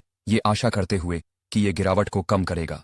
घाटी में कहीं और राक्षसों का एक जोड़ा हंगामा देख रहा था और दोनों में से जो बड़ा है टिप्पणी करता है कि ये अवश्य ही एक युवा ड्रैगन रहा होगा जो स्वयं को मुसीबत में डाल रहा है। उसके बगल में सफेद बालों वाला व्यक्ति जवाबी कार्रवाई करते हुए कहता है कि अविश्वसनीय रूप से शक्तिशाली किसी चीज ने इसे डरा दिया होगा। केवल एक उच्च स्तरीय जानवर ही ऐसा कर सकता है। लेकिन बुजुर्ग ने लापरवाही से उसे सुधार दिया। घाटी का वो भाग केवल मनुष्यों द्वारा आबाद है। फिर भी यदि जिज्ञासा उसे पकड़ लेती है तो वो स्वयं इसकी जांच करने के लिए स्वतंत्र है। बस सामने आने वाली हर चीज का नरसंहार न करने का प्रयास करें। युवा सिर हिलाता है, अपने पंख फैलाता है और कैओस की ओर उड़ता है। वापस नदी के पास वो खूनी पानी से रेंगते हुए किसी तरह गिरने से बच जाता है। बेदम और भीगा हुआ वो आराम करने के लिए खुद को किनारे पर खींचता है। वो फौरन उसकी जांच करता है, ये सुनिश्चित करते हुए कि वो भी ठीक है, लेकिन वो बोलने के लिए भी बहुत गुस्से में है। वो उसे आराम करने के लिए कहता है, प्रॉमिस करता है कि वे जल्द ही वापस चले जाएंगे, लेकिन वो सावधान रहने के लिए उस पर झपटती है। अभी वे राक्षस क्षेत्र के बीच में खड़े हैं। वो इस पर हंसते हुए कहते हैं कि किसी भी तरह से उनकी किस्मत इतनी खराब नहीं है, इतनी भी नहीं कि इतनी देर में उनका सामना एक शक्तिशाली राक्षस से हो जाए। लेकिन ठीक संकेत पर भाग्य ने उसके चेहरे पर एक ऐसी आवाज का तमाचा मारा जिसे वो बहुत अच्छी तरह से जानता है। एक आवाज उसकी स्मृति में वर्षों तक बनी रही। अतीत में राक्षस किंग वॉल्केरियन की आवाज, जिस किसी ने भी कभी उस पर नजर रखी थी, उसने कहा कि ऐसा महसूस हुआ जैसे सीधे अंधेरे के अवतार को घूर रहा हो। वही उपस्थिति अब सियान के सामने मंडरा रही है। सहज रूप से वो रक्षात्मक रुख अपना लेता है। उग्र स्वर के साथ वॉल्केरियन जानना चाहता है कि क्या वो एक इंसान है। प्रतिक्रिया देने के लिए अत्यधिक तनावपूर्ण और अत्यधिक केंद्रित वो अपनी चुप्पी बनाए रखता है। एक पल में राक्षस किंग उसकी ओर झपकाता है, क्लियरली लड़ने का निष्फलन देता है। सियान फौरन प्रतिक्रिया करता है, कैरम पर हमला करता है, लेकिन केवल उसके थोड़े से बाल ही काट पाता है। वेल्केरियन अपनी गति की गति से भी प्रभावित होकर उत्सुक दिखाई देता है। करम फौरन पूछता है कि वो किससे लड़ने की कोशिश कर रहा है और सियान एक महत्वपूर्ण विराम के साथ उत्तर देता है, ये राक्षस किंग है। केवल यही बात उसे घबराहट में डाल देती है। वो कहती है कि उसकी मौजूदा ताकत से वो किसी भी तरह से उस क्षमता वाले व्यक्ति को नहीं हरा सकता है। अब एक गंभीर स्थिति में फंसने पर उसे एहसास होता है कि उसके पास जीतने का कोई वास्तविक मौका नहीं है और यहां तक कि भागने का अंत भी पकड़े जाने से हो सकता है। वो कुछ देर के लिए बंद हो जाता है, ये समझने की कोशिश करता है कि क्या करना है, लेकिन फिर वेल्कारियन ने शांति से उसे आराम करने के लिए कहकर उसे आश्चर्यचकित कर दिया। उसका दावा है कि वो उसके जैसे बच्चे पर उंगली नहीं उठाएगा। वो लापरवाही से लेट भी जाता है, ये सुझाव देते हुए कि वे बस थोड़ी देर बात करें। टायन को ये अजीब और चरित्रहीन लगता है। वो डेमन किंग के आचरण से पूरी तरह से चकित है। एक बार फिर वेलकारियन पूछता है कि क्या वो वास्तव में एक इंसान है और वो यहाँ कैसे पहुंचा। वो उत्तर देता है कि हाँ, वो है, और वो खून की नदी में गिर गया जो उसे यहाँ तक खींच ले गई। वेलकारियन हालांकि पूरी तरह से आश्वस्त नहीं है। उसे हमारे एएमसी से कुछ अजीब सा निकलता हुआ महसूस होता है और पूछता है कि क्या वो सचमुच यहाँ पहली बार आया है। सियान ने सिर हिलाया, लेकिन दूसरा अभी भी इसे नहीं खरीद रहा है। फिर वो सवाल करता है कि क्या आरएमसी ने उसे पहले देखा है, जिससे वो दृढ़ता से इनकार करता है। हालांकि वो उत्तर इतना वास्तविक लगता है कि वॉल्केरियन उस पर विश्वास करता है। आखिरकार एक इंसान उसे कैसे जान सकता है जबकि वो पहले कभी किसी इंसान से मिला ही नहीं था। फिर भी सियान अनिश्चित बना हुआ है। उसका दिमाग ये पता लगाने के लिए दौड़ रहा है कि क्या ये वास्तव में वही वॉल्केरियन है जिसे वो अपने पिछले जीवन से याद करता है। उसने ये पूछने का फैसला किया कि वो यहाँ क्यों है। डेमन किंग ने उत्तर दिया कि उसे इस दिशा से ऊर्जा का एक असामान्य उछाल महसूस हुआ और जांच करने आया, ये समझाते हुए कि इन जमीनों के शासक के रूप में उनके लिए उनकी देखभाल करना स्वाभाविक है। आरएमसी की आश्चर्य की कमी वास्तव में उसके संदेह को मजबूत करती है। उसकी बेपरवाह अभिव्यक्ति से ऐसा लगता है जैसे वो उसे पहले से ही जानता है। वॉल्केरियन बात करना जारी रखता है, क्लियरली जोर से सोच रहा है, लेकिन सियान वास्तव में सुन नहीं रहा है। वो इस बात में फंस गया है कि ये आदमी उस संस्करण से कितना अलग है जिसे वो एक बार जानता था। यदि सब कुछ वैसा ही हुआ जैसा उसके पिछले जीवन में हुआ था तो राक्षस आक्रमण जल्द ही शुरू हो जाएगा, लेकिन अब उसे देखकर वो उस प्रकार का नहीं लगता जो ऐसी कैओस फैलाएगा। अगर यही उसका असली व्यक्तित्व है तो उसे बदलने में जरूर कुछ गलत हुआ होगा। इसलिए टायुन जोखिम लेता है और पूछता है कि वो वास्तव में डेमन किंग के रूप में क्या हासिल करना चाहता है। हमारे एएमसी के साहस से प्रसन्न होकर वो कहते हैं कि वो केवल अपने लोगों के लिए सुरक्षा और समृद्धि सुनिश्चित करना चाहते हैं, और यदि कोई उस टुकड़े को धमकी देता है तो वो उन्हें मिटा देने में संकोच नहीं करेगा। एक सेकंड के लिए टायुन को वेलकारियन के वास्तविक मूल की झलक मिलती है, जो भीतर ही भीतर छिपी बुराई की एक कच्ची शक्ति है। अतीत में किसी चीज ने उसे उस जानवर को जगाने के लिए प्रेरित किया होगा और हमारा एएमसी जानता है कि उसे ऐसा होने से रोकना होगा। उन्होंने चेतावनी दी है कि जल्द ही वेलकारियन या उसके एम्पायर को एक गंभीर मोड़ का सामना करना पड़ सकता है। डेमन किंग भौहें चढ़ाता है, अस्पष्टता से शॉक होकर पूछता है कि उसे क्या मिल रहा है। सियान स्वीकार करता है कि वो सटीक विवरण नहीं जानता है, लेकिन यदि घटनाएं बढ़ती हैं तो मनुष्यों और राक्षसों के बीच एक बड़ा संघर्ष छिड़ सकता है और वो इसे रोकने के लिए शर्तें चाहता है। वेलकारियन को आश्चर्य होता है कि वो शुरुआत में मनुष्यों के साथ युद्ध क्यों शुरू करना चाहता है। सियान ने निवेदन के साथ उत्तर दिया, चाहे कुछ भी हो जाए, प्रॉमिस करें कि कभी भी मानव भूमि पर आक्रमण नहीं करेंगे या युद्ध की घोषणा नहीं करेंगे। इससे उसकी भौहें तन जाती हैं, जो इसमें जो कुछ है उसे अपने लिए दबाता है। सियान प्रॉमिस करता है कि उसके रास्ते में जो भी खतरा आएगा वो उसका समर्थन करने के लिए हर संभव प्रयास करेगा। वॉल्केरियन को अभी भी ये मनोरंजक लगता है, लेकिन हमारे एएमसी के साहस के बारे में कुछ ऐसा है जिसका वो सम्मान करते हैं। वो अपना नाम पूछता है और ये जानने पर डेमन किंग के रूप में गंभीरता से शपथ लेता है कि वो परिस्थितियों की परवाह किए बिना कभी भी मनुष्यों के साथ युद्ध शुरू नहीं करेगा या उनकी भूमि पर अतिक्रमण नहीं करेगा। लेकिन वो चेतावनी देता है कि सियान को अपना अंत बरकरार रखना होगा। ये कहकर वो आकाश में उड़ जाता है। कुछ ही समय बाद हमारे एएमसी को फ्रंटलाइन स्काउट्स ने नदी पर गश्त करते हुए देखा। बात तेजी से फैलती है। उसे शैतान ड्रैगन से बचने वाले व्यक्ति के रूप में जाना जाता है। बाद में वेलियस सीमा के पास अभय के भीतर सियान एक अस्पताल के बिस्तर पर आराम करता है। एरन पास में बैठता है। लाल गालों के साथ वो झिझकते हुए अपने शब्दों को इकट्ठा करती है और उससे पूछती है कि क्या वो उसका होगा। सियान समझ नहीं पा रही है कि उसके आसपास क्या हो रहा है। उसके द्वारा दी गई नजर से वो समझ जाती है कि वो क्लियरली ऐसा नहीं करना चाहता है और ये उस पर बहुत आघात करता है। आंसू बहने लगते हैं क्योंकि वो स्वीकार करती है कि ये वास्तव में ट्रैक करता है कि उसने उसके जैसे किसी को खो दिया है, बस एक बेकार रॉयल व्यक्ति जिसके पास पेशकश करने की कोई शक्ति नहीं है। उसकी प्रतिक्रिया उस पर हावी होने लगती है। उसका मूड, उसकी हताशा, जिस तरह से वो सब कुछ बता रही है, ये घिसना शुरू हो गया है गहराई से। वो पहले से ही जानता है कि उसके पास मेज पर लाने के लिए कुछ भी व्यावहारिक नहीं है, लेकिन उसकी भावनात्मक गड़बड़ी उसके मरीजों को परेशान कर रही है। वो क्विकली अपने आंसू पोंछती है और मुस्कुराने पर मजबूर कर देती है और जोर देकर कहती है कि उसे बस ऊपर उठने, मजबूत होने, इतना शक्तिशाली बनने की जरूरत है कि उसके जैसा कोई व्यक्ति अंततः उसकी राह देख सके और उसकी उपस्थिति को स्वीकार कर सके। वो उस टारगेट को हासिल कर लेती है। कसम खाती है कि वो इतनी भयानक रूप से सक्षम हो जाएगी कि उसका विरोध करना भी मुश्किल हो जाएगा। बाहर निकलने से ठीक पहले वो दरवाजे पर रुकती है और चुपचाप उसे धन्यवाद देती है क्योंकि उसने दूसरे दिन अग्रिम मोर्चे पर जान नहीं गंवाई। कुछ दिनों बाद अक्सर जंगल की पिछली सीमा के छायादार किनारे पर एक आदमी पेड़ों के बीच से फिसलता है, ये सुनिश्चित करते हुए कि कोई पीछे नहीं चल रहा है। वो अपने झुंड से एक घन खींचता है, रहस्यमय और हल्की चमक वाला। जैसे ही ये उजागर होता है, शापित मैजिक की काली जंजीरें फूट पड़ती हैं, जिससे उसके अंग अपनी जगह पर बंद हो जाते हैं। उसके पीछे से एक आवाज आती है। सयान्स अविश्वास से टिप्पणी करते हुए कि रेनॉल्ड्स क्रिम्सन हमेशा से चूहा था। तस्कर फौरन उन्मत्त स्पष्टीकरण देना शुरू कर देता है और इस बारे में बड़बड़ाता है कि क्यूब कोई सामान्य वस्तु नहीं है। इसे लगभग असीमित भंडारण देने के लिए पर्याप्त कच्चे माना से भरा हुआ है।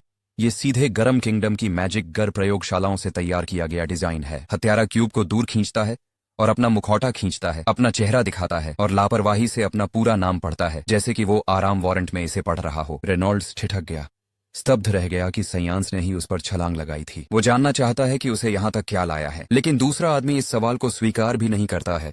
वो पहले से ही तस्करों द्वारा खींचे जा रहे बक्सों और आपूर्ति को खोद रहा है। वो सब कुछ नोट करता है, प्रतिबंधित हिस्से, राक्षसी अवशेष, और ये क्लिक करता है। रेनॉल्ड्स अपने दूषित खून की लाशों को बहा रहे थे, सामान को गाड़ियों में पैक कर रहे थे और आंतरिक मदद से उन्हें सीमाओं के पार भेज रहे थे। वो इसके प्रति आश्वस्त है, कोई उसे एक्सेस दे रहा है। रेनॉल्ड्स इसे टाल देता है, कसम खाता है कि उसे पता नहीं है कि उसे पकड़ने वाले क्या कर रहे हैं। लेकिन सियान के आगे बढ़ने पर उसने भूमिगत बाजारों में राक्षसी खून को तैरते देखा है। कोई बेच रहा है, जबकि वो ये पता लगाने की कोशिश करता है कि तिल कौन हो सकता है।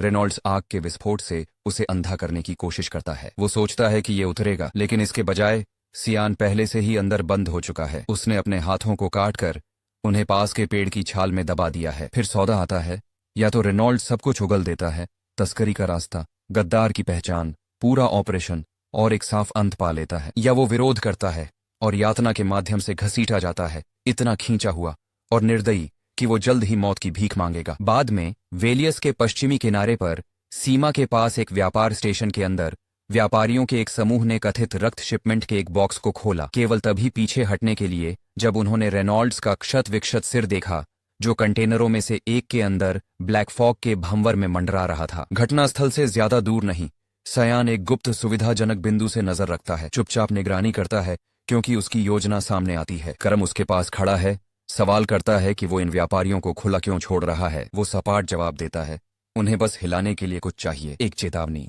उसे ये सब अपने पिछले जन्म से याद है। रेनॉल्ड्स क्रिम्सन गरम की सरकार के साथ गहरे संबंध में हर किसी की नाक के नीचे दूषित खून की तस्करी कर रहा था। प्रत्येक शिपमेंट गरम की मैज सोसाइटी में वापस ले जाया गया। वही लोग मैजिक के स्रोत को जानने और इसकी सीमाओं को तर्क से परे बढ़ाने के प्रति कट्टर रूप से जुनूनी थे। वे अभी भी डायमेंशन क्यूब जैसे उपयोगी उपकरण बनाने पर ध्यान केंद्रित कर रहे हैं, लेकिन वो जानते हैं कि आगे क्या होगा। जल्द ही वे आगे बढ़ेंगे, उस खून से भयावहता गढ़ना शुरू कर देंगे, मैजिक को कुछ और भी बदतर में बदल देंगे, और वो उस सर्पिल को रोकने के लिए तैयार है। करम ने उन पर प्रहार किया, शपथ लेने के बाद अचानक एम्पायर को मजबूत करने के लिए उनका मजाक उड़ाया कि वो सब कुछ कर चुके हैं।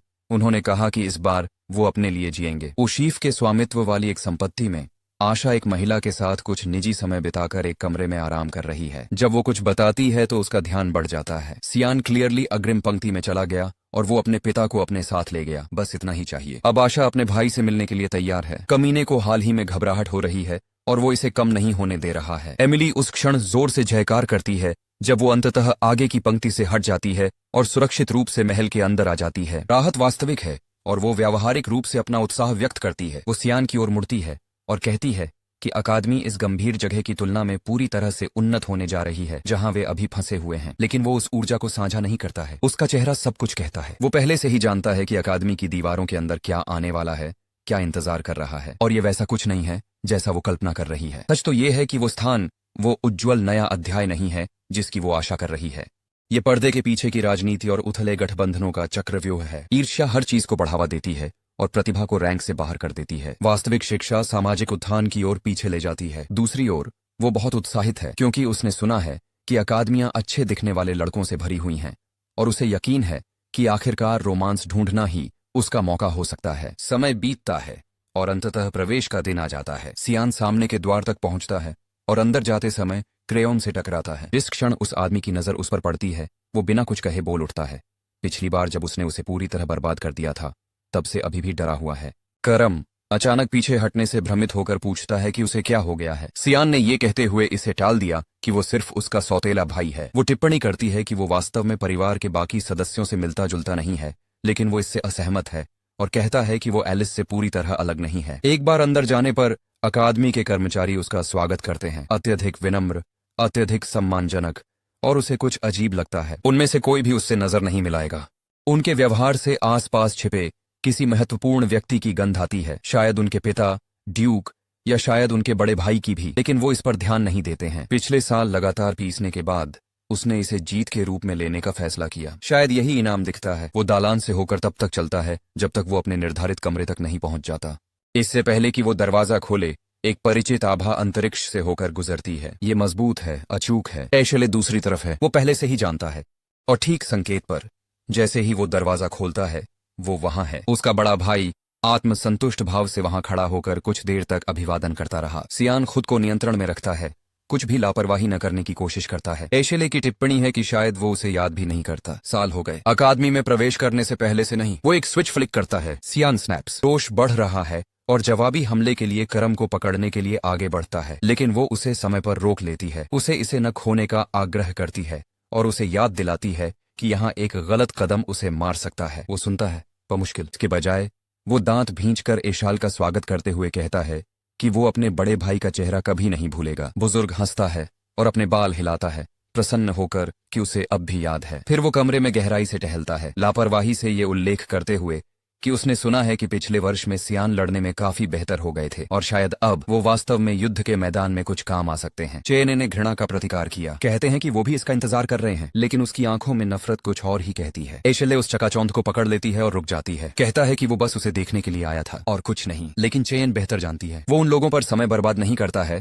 जिन्हें वो अपने से नीचे समझता है। यदि वो यहाँ है तो एक कारण है, और अजीब बात है, वो विचार उसे शांत कर देता है। इस बीच गलियारे के ठीक नीचे एमिली अपना सामान कमरे की ओर ले जा रही है। वो चिल्लाती है, पेशाब करती है। वो इसे ले जाने में मदद के लिए नहीं आया, लेकिन जैसे जैसे वो पास आती है वो रुक जाती है। इसके बजाय एशले बाहर चला गया। वो उसके ठीक पीछे ब्रश करता है, उससे कहना कि वो उसकी परवाह न करे और काम पर वापस आ जाए। एक बार जब वो चला गया तो वो अपनी हताशा व्यक्त करती है। ये जानने की मांग करती है कि सियान ने उसे चेतावनी क्यों नहीं दी कि वो आज यहाँ होगा। वो कोई जवाब नहीं देता, बस उससे कहता है कि उसे कुछ देर के लिए अकेला छोड़ दो। वो खुद को बाथरूम में बंद कर लेता है, सिंक पर झुक जाता है और उल्टी कर देता है। दबाव, तनाव, ये सब एक ही बार में उस पर हमला करता है। जब वो खुद को स्थिर कर लेता है तो वो कैरम की ओर मुड़ जाता है। ये जानने की मांग करता है कि उसने उसे पहले क्यों रोका था। उसके लिए इसका कोई मतलब नहीं था। ये एकदम सही शुरुआत थी। वो उसी वक्त उसके शरीर पर कब्जा कर सकती थी। वो उसे बंद कर देती है, कहती है कि वो पीछे नहीं हटी क्योंकि वो नरम थी। वो चाहती है कि उसका गुस्सा बढ़ता रहे। ये जितना अधिक मुड़ेगा उसका स्वाद उतना ही बेहतर होगा। सियान मुस्कुराता है, कहता है कि वो उसे इसी तरह पसंद करता है।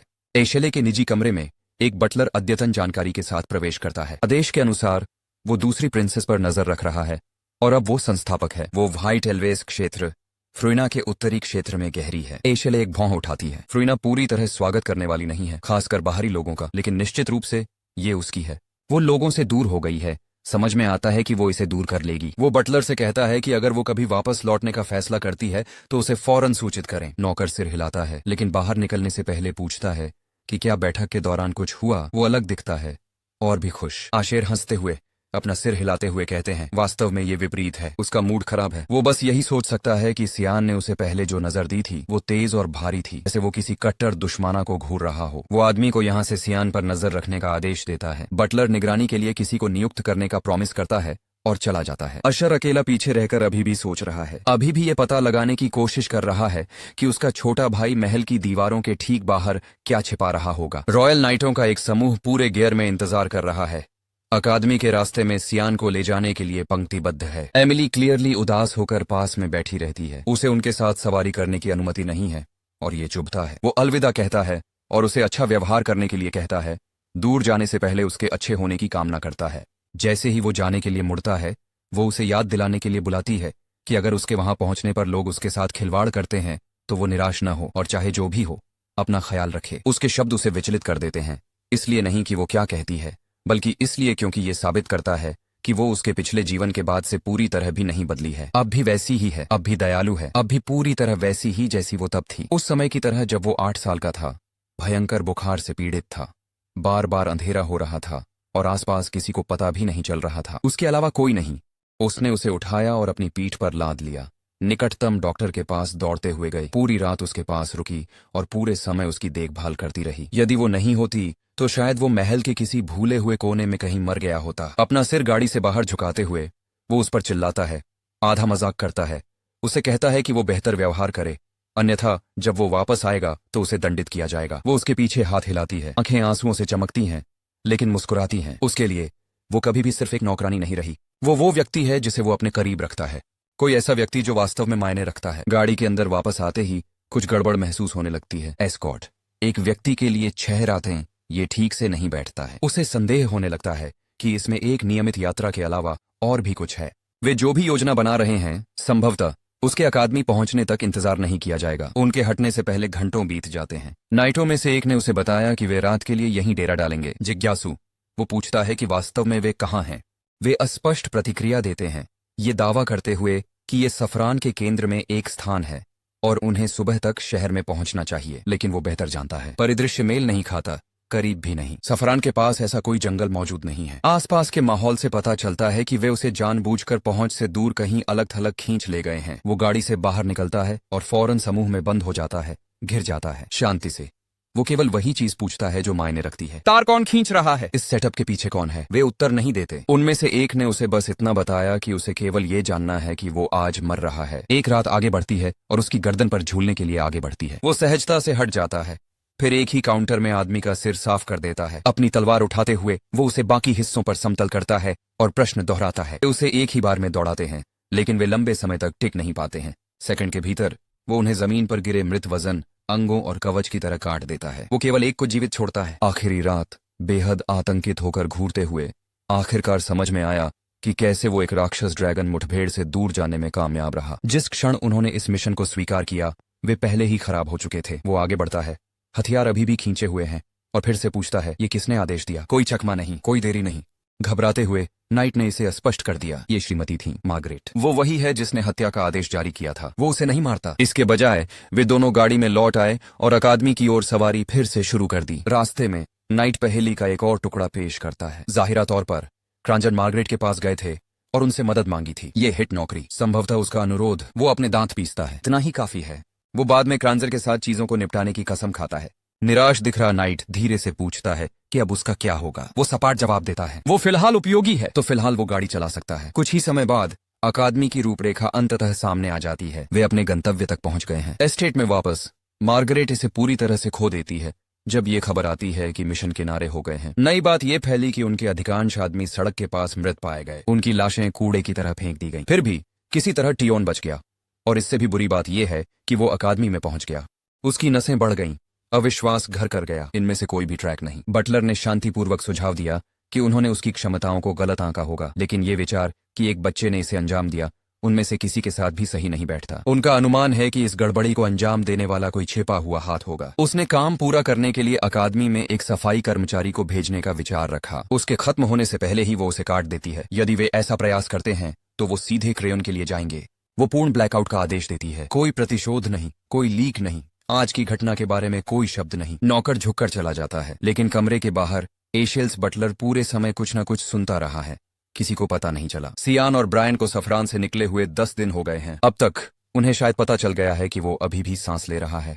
इसका मतलब है कि रॉयल अकादमी की सड़क अंततः सुरक्षित है, लेकिन अब उसे ये पता लगाना है कि इसके बाद ब्रायन के साथ क्या करना है। कुछ ही समय बाद जैसे ही वो गाड़ी के पीछे आराम कर रहा था, शांति का आनंद ले रहा था, एस्कॉर्ट ने उसे सिर ऊपर कर दिया।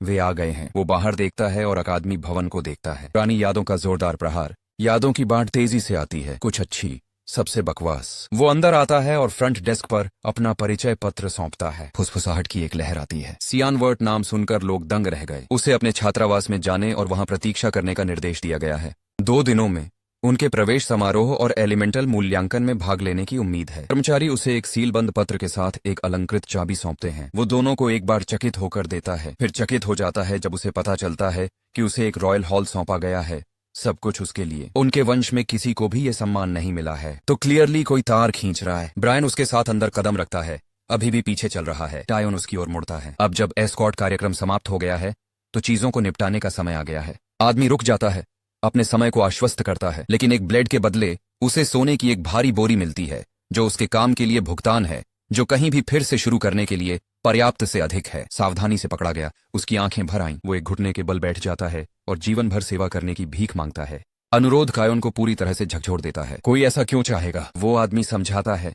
उसके पिता हमेशा उससे कहते थे, अगर तुम्हें कभी कोई तुम्हारी वफादारी के लायक मिले तो संकोच मत करना। पूरी बात सियान को परेशान करती है। वो सोचता है कि ये जीने का एक मूर्खतापूर्ण तरीका है। ब्रायन इतना आश्वस्त कैसे हो सकता है कि उसे भविष्य में धोखा नहीं मिलेगा? उत्तर सरल है, होता है तो होता है। सियान ने इसे टाल दिया और समारोह को छोड़ने का फैसला किया। वो सीधे एलिमेंटल परीक्षण के लिए जा रहा है। इस बीच रॉयल अकादमी में डीन के कार्यालय के अंदर आदमी नवीनतम एलिमेंटल परिणामों की जांच करता है। इस वर्ष के बैच में बहुत सारे प्रभावशाली उम्मीदवार आए, जैसे एरन, जिसने 2 सितारा माना स्कोर किया और प्रकाश तत्व के साथ 50% संरेखण दिखाया और उससे भी अधिक। इस वर्ष बच्चे जो पैक कर रहे हैं उससे वो सचमुच प्रभावित हैं, लेकिन एक नाम बाकियों से ऊपर है। सियान 2 सितारा माना, एस रैंक काया और सबसे चौंकाने वाली बात 92% डार्क एफिनिटी। यहां तक कि उसकी बहन अलाइव वेयर, जिसे ईश्वर का तथाकथित बच्चा कहा जाता है, भी उन नंबरों तक नहीं पहुंची। स्नातक होने पर उसने पानी में केवल 88 अंक प्राप्त किए। वो मानते हैं कि ये जंगली है। अन्य कोई भी प्रतिभा उसके छोटे भाई से मेल नहीं खाती। प्रशिक्षक सारिका बताती हैं कि उनका तत्व अभी भी अंधकार है। वो जानता है, लेकिन उसे ये भी पता होना चाहिए कि उसे एम्परर के सीधे आदेश पर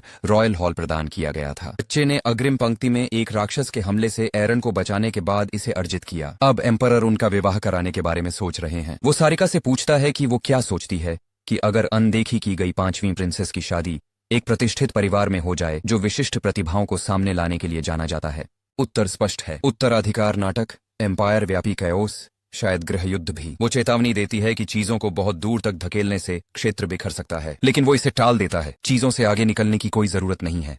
वो देखना चाहता है कि ये कैसे होता है। क्या सियान एम्पायर का रक्षक बनता है या उसका पतन? अन्यत्र सियान हॉल में घूमता है, अपने एलिमेंटल परिणामों को अपने दिमाग में रखता है। वो अभी भी संख्याओं से स्तब्ध है। उनके पिछले जीवन में केवल 80 वर्ष थे। उनका अनुमान है कि सारा शैतानी खून पीने से उन्हें 42 तक की बढ़त मिली होगी। कहीं से भी वो क्रांजर के पास जाता है, जिसे देखकर ऐसा लगता है जैसे उसने कोई भूत देखा हो। उस व्यक्ति ने क्लियरली सोचा कि वो मर गया है। उसके ठीक बगल में एक मोटा मोटा लड़का पॉपर पनारिन है, एक और गधा जो क्रांजर की तरह ही अपना जीवन नरक बना देता था। सियान व्यावहारिक रूप से उससे जल्दी निपटने का मौका पाकर आग बबूला हो जाता है।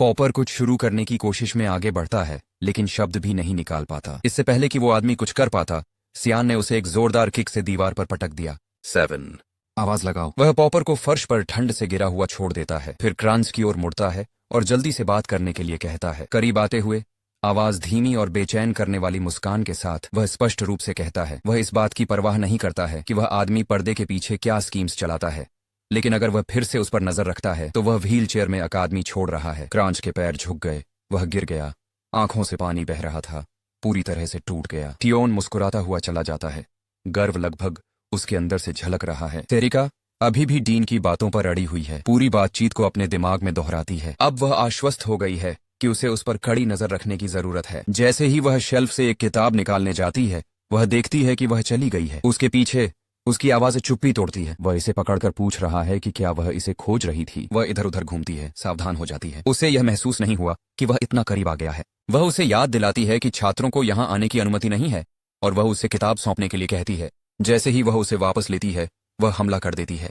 ब्लैक फॉग छाया हुआ है। वह हिट को बाल बाल बचाता है और उसे हत्यारे समूह मिस्ट का हॉल मास्टर कहता है। वह उसे फेंक देता है। उसे नहीं पता कि वह यह कैसे जानता है। उनके पिछले जीवन में उनकी पहली मुलाकात बिल्कुल सामान्य लगी थी। उसने लापरवाही से उसके दिन के बारे में पूछा, मान लिया कि वह जल्दी से काउंसलिंग करना चाहता है, लेकिन उसने जोर देकर कहा कि यह उसके अपने विकास के लिए है। उस समय इसका कोई मतलब नहीं था। पूरे स्कूल के सामने अपने ही भाई द्वारा लगातार अपमानित किए जाने वाले व्यक्ति से वह किस विकास की उम्मीद कर रही थी। उसने स्वीकार किया कि उसे वह दिलचस्प लगा। हर दिन कोई व्यक्ति 14% अंधेरे तत्व के साथ नहीं दिखता है, लेकिन उसे हमेशा बताया गया है कि अंधेरा ज्यादा मूल्यवान नहीं है। वह असहमत थी। उसने कहा कि ऐसा सिर्फ इसलिए था क्योंकि मानवता इसे मुश्किल से समझती है। उसने दावा किया कि उसकी क्षमता असीमित थी और वह यह देखने के लिए उत्सुक थी कि वह क्या बनेगा। उसके मधुर स्वर और मंद मुस्कान ने उसे पूरी तरह से मूर्ख बना दिया था। संपूर्ण प्रटीचर कार्य बस एक आवरण। वह एक असली हत्यारे के रूप में काम करते हुए अकादमी में छुपी हुई है, रॉयल्टी और रईसों के बीच में है। उसका आचरण बदल जाता है। वह उससे कहती है कि वे इसे उसकी प्रयोगशाला में जारी रखेंगे। वह इस बात से थोड़ा परेशान है कि वह कितनी शांत है। अंदर ये वैसा ही है जैसा उसे याद है। वह उसके द्वारा डाली गई चाय से एक घूंट लेता है और तुरंत जान जाता है कि उसने इसमें नशीला पदार्थ मिलाया है। वह इसे हंसती है, लेकिन वह कंधे उचकाते हैं। राक्षसी खून पीने वाले पर जहर काम नहीं करता। वह उससे कहता है कि अगली बार उसे एक बेहतर रेसिपी की आवश्यकता होगी। वह पूछती है कि आखिर वह यह सब कैसे जानता है। विशेष रूप से तथ्य यह है कि उसे पुस्तकालय में विशिष्ट पुस्तकों से ऑर्डर मिलते हैं, ठीक उसी स्थान के लिए जहां वह गया था। अब उसे संदेह है कि वह वास्तव में भी छूट सकता है। वह उससे कहता है कि इससे बेहतर कोई सबूत नहीं है। इससे उसे गुस्सा आता है। वह बताते हैं कि कैसे चाटन के लिए रवाना होने से पहले किसी ने सवाल किया कि क्या एक रात पर्याप्त होगी। रईस हाल ही में मक्खियों की तरह गिर रहे हैं। वह मुस्कुराता है और लापरवाही से पूछता है कि शुद्धिकरण परियोजना कब शुरू हुई। वह मूर्ख बनकर यह दावा करती है कि उसे नहीं पता कि वह क्या कर रहा है, लेकिन वह उसे झांसा देता है। कहता है कि वह हत्याएं कर रहा है। वह चेतावनी देती है कि उसे अपना मुंह चलाने पर पछताना पड़ेगा। वे दोनों लड़ने के लिए तैयार हो गए। लैब के चारों ओर कोहरा घना हो जाता है, क्योंकि वह अचानक उस पर मेज फेंक देती है। वह चकमा नहीं देता है, बस अपनी मुट्ठी सीधे लकड़ी पर चलाता है, उसे 2 भागों में विभाजित कर देता है। वह उससे कहता है कि वह पहले ही यह साबित करने के लिए काफी कुछ दिखा चुका है कि वह कौन है। इसे जारी रखने का कोई कारण नहीं है। उस पर ध्यान नहीं देती और दबाव बनाए रखती है। भले ही वह मिस्ट का हिस्सा था, उसे पता होगा। वह हॉल मास्टर है और उसने कभी उसका चेहरा नहीं देखा है। किसी भी तरह से वह उसे चलने नहीं दे रही है। वह करीम को खींचता है, उसके हर वार को साफ क्विक काउंटरों से काटता है और कहता है कि वह उसे सभी सबूत देगा जिसकी उसे जरूरत है। तभी उसकी नजर हथियार राक्षसी ब्लेड पर पड़ती है। केवल इरू द्वारा चुना गया कोई व्यक्ति ही इसका उपयोग कर सकता है। वह ठिठक गई, घबरा गई। वह उससे कहता है कि वह जानता है कि मिस्टर अभी भी उत्तराधिकारी की तलाश कर रहा है। वे रुक सकते हैं। वह ठीक उसके सामने खड़ा है और वह चाहता है कि वह उसे इरू ले जाए। लुइन की गहराई में स्थित एक छायादार घाटी में सारिका एक छिपे हुए तहखाने के दरवाजे को धक्का देती है, जिससे एक सुरंग का पता चलता है जो सतह के बहुत नीचे तक जाती है। उसे यह अजीब लगता है कि सियान को जरा भी आश्चर्य नहीं होता है कि मिस्ट का बेस इतनी खराब पिछली गली वाली जगह पर है। इस बिंदु से वह उससे कहती है वह अकेला है। उसे अकेले ही वेदी तक चलना होगा, जैसा वह चाहता था। वह दरवाजे से गुजरता है और उसे अपने पीछे मजबूती से बंद कर देता है। जो आगे है वह साधारण स्थान नहीं है। यह कोहरे के देवता की शक्ति से निर्मित एक निर्मित क्षेत्र है जो प्रवेश द्वार के सुझाव से कहीं अधिक आंतरिक विस्तार बनाता है। वह पहले से ही जानता है कि मिस्ट ऑपरेटर्स का प्रत्येक समूह किस समय प्रकट होता है। शाम 4 बजे 2 शो, 11 बजे 3 और शो। जैसे ही वह धुंधले रास्ते पर चलता है, कहीं से उड़ते खंजरों की बौछार उस पर आती है। एक तेज स्विंग के साथ वह उन्हें सफाई से दूर फेंक देता है। ईमानदारी से इस तरह का हिंसक अभिवादन बिल्कुल उसी तरह की चीज है जिसे मिस्ट नए आगमन के लिए आकर्षित करेगा, हालांकि यह उनके लिए भी थोड़ा अधिक हो सकता है। नकाबपोश हथियारों का एक समूह उसे पकड़ने के लिए ऊपर से छलांग लगाता है, लेकिन वे सभी उसकी बांध की छवि पर पहुंचते हैं। वह पहले से ही सीमा से बाहर है। वे ब्लेड का एक और दौर फेंकते हैं, लेकिन वह इतना मूर्ख नहीं है कि एक ही चाल में 2 बार गिर जाए। अरे, ये पहली बार भी काम नहीं कर सका। इस बार उसने खंजर को हवा में ही पीछे घुमा दिया और उन्हें सीधे उन लोगों के पास भेज दिया जिन्होंने उन्हें फेंका था। वे उसके प्रतिक्रिया, समय और नियंत्रण से स्पष्ट रूप से प्रभावित होकर रुकते हैं। अब गंभीर होकर वे फैल गए और उसे घेर लिया, हर दिशा से हमला करने के लिए तैयार। वह अपने कोहरे के मैजिक ब्लडथर्स्ट वेव, एक विशेष मिस्ट ऑनली टेक्निक को उजागर करता है जो विरोधियों को नियंत्रित करने के लिए हत्यारे के इरादे को एक शारीरिक बल में बदल देता है। लाल धुंध उनके शरीर के चारों ओर लिपट जाती है, इतनी कसकर दब जाती है कि वे सांस भी नहीं ले पाते। एक एक करके वे फर्श पर गिर पड़े, बेहोश हो गए, लेकिन सभी नहीं। व्यक्ति मैजिक से अप्रभावित रहकर खड़ा रहता है। उसे तुरंत पता चल गया कि यह स्पष्ट रूप से दूसरों की तुलना में उच्च रैंक पर है। वह अनशेकेबल रूट्स कुछ अधिक शक्तिशाली बनाने के लिए तैयार होता है, लेकिन हत्यारा उसके खत्म होने से पहले ही हमला कर देता है और उसे काट देता है। हाथापाई में हमलावर का मुखौटा गिर जाता है और पता चलता है कि पूरे समय वह सारिका ही थी। वह वास्तव में क्या करने में सक्षम है, इसका व्यक्तिगत रूप से परीक्षण करने के लिए उसने खुद को लड़ाई में शामिल कर लिया। शक्तिशाली मैजिक गरों से ग्रस्त एक युद्ध सन की वह उसे बिल्कुल सही लक्ष्य के रूप में देखती है। वह कर्म का उपयोग करके उसकी पीठ थपथपाता है, लेकिन वह अभी भी छोड़ने के लिए बहुत उत्साहित है। जबकि वह इस बारे में बड़बड़ाती रहती है कि वह कितना कुशल है और वह कितना आगे बढ़ना चाहती है, वह अचानक भाग जाता है। वह पहले से ही जानता है कि वह किस तरह की पागल है। कोई है जो रोमांच के लिए लड़ता है और तब तक नहीं रुकता जब तक कि वह या उसका प्रतिद्वंदी गिर न जाए। केवल वे लोग ही समझ पाएंगे जिन्होंने उसका प्रत्यक्ष सामना किया है। वह ऐसी है जो तब तक पीछा करती है जब तक कि आप में से कोई मर न जाए। वह उसके पीछे दौड़ती है, अंतर को कम करने के लिए गति बढ़ाने वाला मैजिक करती है और एक हमला शुरू करती है जिसे वह बिना अधिक प्रयास के टाल देता है। फिर भी उसे अभी उसके साथ खिलवाड़ करने में कोई दिलचस्पी नहीं है। वह धीमी होती है और कहती है कि उसे इस बात की चिंता करने की जरूरत नहीं है कि बाहर के लोग उसके मैजिक का पता लगा लेंगे। इस पूरे क्षेत्र को सील कर दिया गया है, जिसे ईरू ने स्वयं बनाया है। बाहरी दुनिया को यह भी पता नहीं है कि यह जगह मौजूद है, जिसका मतलब है कि वह बाहर जा सकता है और अपने शस्त्रागार में जो कुछ भी है उसका उपयोग बिना किसी रोक टोक के कर सकता है। लेकिन वह यह भी चेतावनी देती है कि यदि उसने ऐसा किया तो वह जीवित बाहर नहीं निकलेगी। इससे पहले कि वह प्रतिक्रिया दे सके, उसके पैर लड़खड़ा गए और वह बिना किसी चेतावनी के ठीक उसके सामने गिर गया। तब करम उनके बीच कदम रखते हुए उसके भौतिक रूप में आ जाता है। सारिका तुरंत उसे पहचान लेती है और सम्मान में झुक जाती है। आत्मा उत्तर मांगती है। आखिर वह ईरू के चुने हुए उत्तराधिकारी पर हमला क्यों कर रही थी? सारिका लापरवाही से जवाब देती है कि यह देखने के लिए एक छोटा सा परीक्षण था कि क्या वह वास्तव में वही है जो उसने होने का दावा किया था। करम खुश नहीं है, वह नाराज है और लड़ाई खुद संभालने की धमकी देती है। इससे पहले कि वह कोई हरकत करती, वे दोनों देखते हैं कि वह फर्श पर पड़ा है, खून बह रहा है और बेहोश है। जब करम अपने असली रूप में प्रवेश करता है तो यह मेजबान की जीवन शक्ति को खत्म कर देता है और अभी उसका शरीर उस तरह के भार को संभालने के लिए नहीं बना है। वह उसे अपनी बाहों में भर लेती है, उस पर चिल्लाती है जैसे कि यह आखिरी चीज है जिसे उसे अपनी थाली में शामिल करना था। सारिका अभी भी उस अजीब डरावने तरीके से मुस्कुरा रही है, बीच में आकर कहती है कि वह प्रस्तावित ड्यूल को अस्वीकार नहीं करेगी। वह खुद को सीधा खड़ा करता है, वह मुश्किल स्थिर रहता है और पूछता है कि वह बिना किसी चेतावनी के प्रकट क्यों हुई। करम उसे इससे दूर रहने और आराम करने के लिए कहता है, वह इस दौर को संभाल लेगी। सारिका इस विचार पर प्रकाश डालती है, इसके बजाय आत्मा से लड़ने के लिए रोमांचित होती है। वे आपस में भिड़ गए और वह स्पष्ट रूप से धमकी को पसंद कर रही है, एक पूर्ण विकसित मसोचिस्ट की तरह व्यवहार कर रही है। इससे पहले कि वे आपस में मारपीट कर सकें, ईरू की आवाज दायरे से होकर गुजरती है। ऊपर से एक पोर्टल से आती है जो उन्हें इसे खत्म करने और सियान को वेदी पर भेजने का आदेश देती है। अंततः चीजें योजना के अनुसार हो सकती हैं। वह अंधकार के देवता से मिलने वाला है। बहुत पहले से लोग ब्लैक फॉग के देवता के बारे में एक हृदयहीन शक्ति के रूप में बात करते हैं, जो बिना किसी रुकावट या कारण के लोगों की जान ले लेता है। वे इसे दया के कार्य के रूप में बचाव करते हैं, एक तरह से तोड़ मरोड़ कर पेश किया जाता है जिसे केवल वे ही समझ पाते हैं। यह उनकी इच्छा थी, उनका आह्वान था। अंत में उन्होंने जो चाहने का दावा किया था, उन्होंने इस बात पर जोर दिया कि किसी और को उनकी ओर से सही या गलत को परिभाषित करने का अधिकार नहीं है, और यदि आपके विश्वासों की रक्षा के लिए हत्या ही एकमात्र विकल्प था तो ठीक है, ऐसा ही हो। अधिकांश लोग उस मानसिकता को पागल, पूरी तरह से अस्थिर करार देते हैं, लेकिन सच में वह इस पूरे समय कमजोर लोगों की रक्षा कर रहा है, जो सियान के लिए उसे एक भ्रमित मूर्ख बनाता है। वह पोर्टल के माध्यम से कदम रखता है, सीधे वेदी की ओर जाता है जहां ईरू रहता है। जैसे ही वह आता है, उससे पूछा जाता है कि क्या वह जानता है कि उसके सामने कौन खड़ा है। वह बिना किसी हिचकिचाहट के उत्तर देता है, एरू, ब्लैक फॉग के देवता। भले ही वह टेक्निकी रूप से चुना हुआ उत्तराधिकारी है, भगवान ने पहले कभी उसका नाम नहीं सुना है और वह सबूत चाहता है, दावे को साबित करने के लिए कुछ ठोस। लेकिन उसके अंदर पहले से ही स्पंदित हो रही कोहरे की ऊर्जा अपने आप में काफी कुछ कहती है।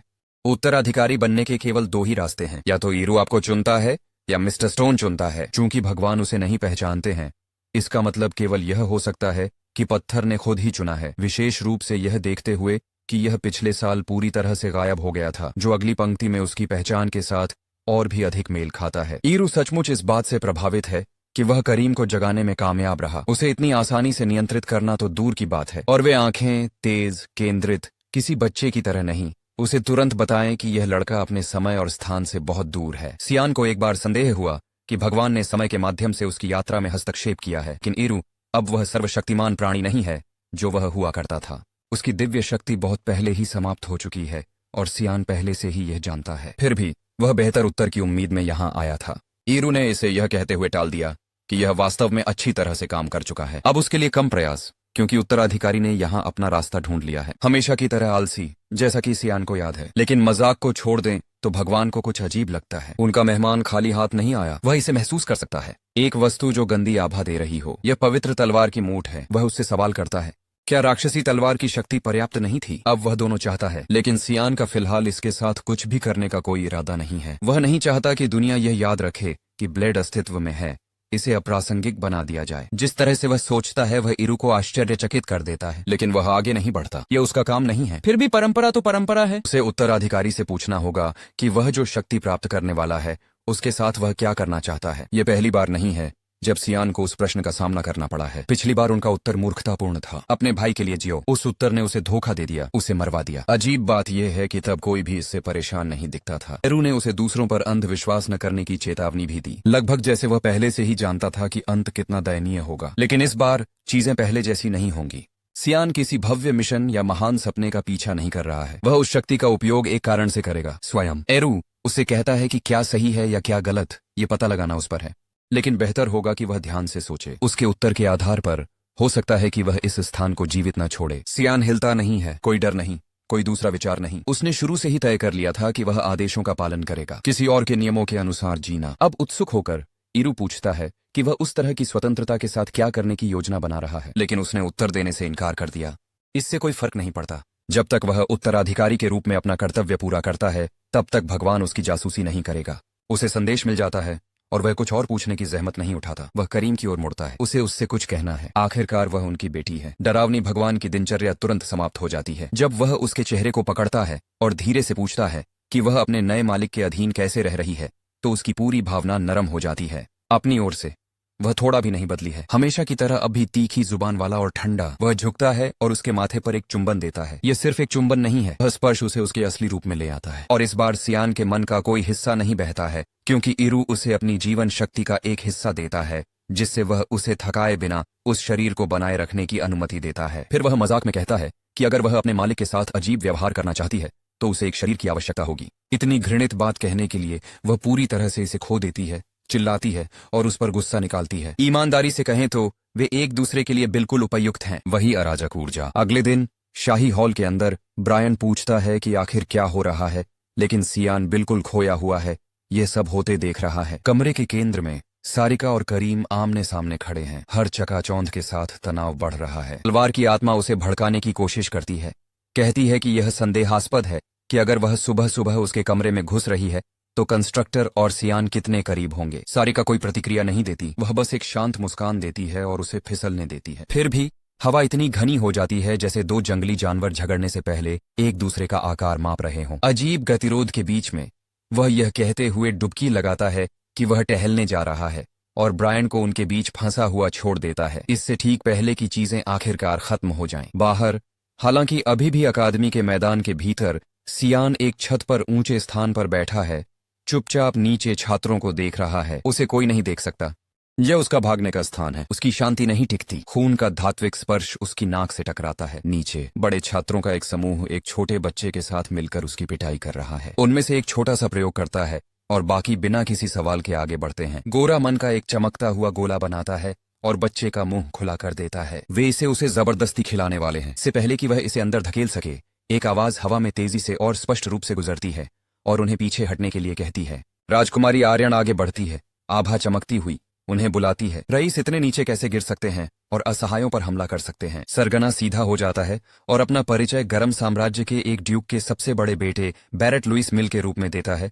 फिर पूछता है कि वह कौन है। वह अपनी अभिव्यक्ति को सख्त करती है और पूरे अधिकार के साथ अपना नाम बताती है। एरिन, उशीफ साम्राज्य की 5वीं राजकुमारी। बैरेट को राजकुमारी की उपाधि या इस तथ्य से प्रभावित नहीं किया गया है कि वह एम्परर की बेटी है। वह पहले से ही जानता है कि वह शाही समूह में सबसे छोटी है। अपनी छाती फुलाते हुए वह करीब आता है, स्पष्ट रूप से उसे डराने की कोशिश कर रहा है। उसने उससे हाथ मिलाने से इनकार कर दिया और चेतावनी दी कि वह अकादमी को सब कुछ रिपोर्ट कर देगी।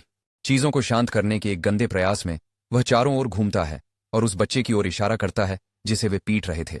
उनका कहना है कि यह सब सिर्फ एक बड़ी गलतफहमी है। उनका दावा है कि वे किसी को धमका नहीं रहे थे। पता चला कि बच्चा लड़की है और उसके अनुसार कोई नुकसान नहीं हुआ है। वह उसे अपने लिए बोलने देने की पेशकश करता है। लड़की खड़ी है, कांप रही है और चोटिल है। उसकी आंखें इस्तीफे से धुंधली हैं। वह चुपचाप आर्यन से कहती है कि कुछ भी गलत नहीं है, वे उसे चोट नहीं पहुंचा रहे थे और यह सबसे अच्छा है अगर वह चली जाए। वह जोर जोर से हंसने लगता है, जिस तरह की चीख खलनायक प्रकट करती है, लेकिन वह एक भी शब्द नहीं सुनती। यह स्पष्ट रूप से स्पष्ट है कि लड़की डर के कारण झूठ बोल रही है। इससे पहले कि वह लड़की को दूर ले जाए, वह उसे रोकने के लिए आर्यन का हाथ पकड़ लेता है। वह उससे कहता है कि पहले ही बहुत देर हो चुकी है। लेक्सिमस ने अपनी पसंद बनाई। जैसे ही चीजें बढ़ने वाली होती हैं, सियान अंदर आता है, अपने पैरों को उसके नीचे से बाहर निकालता है और उसे जमीन पर गिरा देता है। फुली हुई आभा तुरंत गायब हो जाती है। सियान को लेक्सिमस को पहचानने के लिए एक नजर ही काफी है। किसी ऐसे व्यक्ति को भूलना कठिन है जिसके साथ पिछले जन्म में आपका क्रूर मृत्यु भोज हुआ था। वह महाद्वीप की शीर्ष तलवारबाज महिला थी जिसका जन्म उशीफ साम्राज्य में हुआ था, लेकिन ग्रेजुएशन के बाद की गड़बड़ घटनाओं के बाद वह गारम में काउंट क्लाइन के घर चली गई। वह ड्यूल लंबा और क्रूर था। उसे उसकी हत्या करने का आदेश दिया गया था। इसके बजाय उसने उसे औपचारिक रूप से चुनौती दी। उसे इस तरह से करने से कोई खास लाभ नहीं हुआ, लेकिन उसने इसे अर्जित किया था। उसने कभी भी माना का उपयोग नहीं किया और अभी भी सर्वश्रेष्ठ तलवार उपयोगकर्ता का खिताब उसके पास है, इसलिए उसने उसका डटकर सामना किया। कोई चाल नहीं, कोई गुप्त हमला नहीं। अपने पैरों पर वापस खड़े होकर बैरेट ने खुद को धूल से साफ किया और सियान से आंखें मूंद लीं। वह जानता है कि वह किसके साथ काम कर रहा है। युद्ध के मैदान में जीवित बचे एक व्यक्ति के बारे में बात फैल गई जो एक अजगर के साथ आमने सामने खड़ा था। लड़ाई शुरू करने के बजाय वह उनके खेल में एक स्थान प्रदान करता है। इसे मन मार्बल्स कहा जाता है, एक विकृत शगल जहां आप मन को किसी के गले में तब तक दबा देते हैं जब तक कि उनका आंतरिक मन खुद ही अलग न हो जाए। वे सियान के लिए कोई खतरा नहीं है, लेकिन वह लड़ाई के मूड में भी नहीं है, इसलिए वह डराने की रणनीति बनाता है। अपने हाथ में एक माना मार्बल बनाता है और उसे तब तक बनाता है जब तक कि वह एक लानत गाय के आकार का न हो जाए।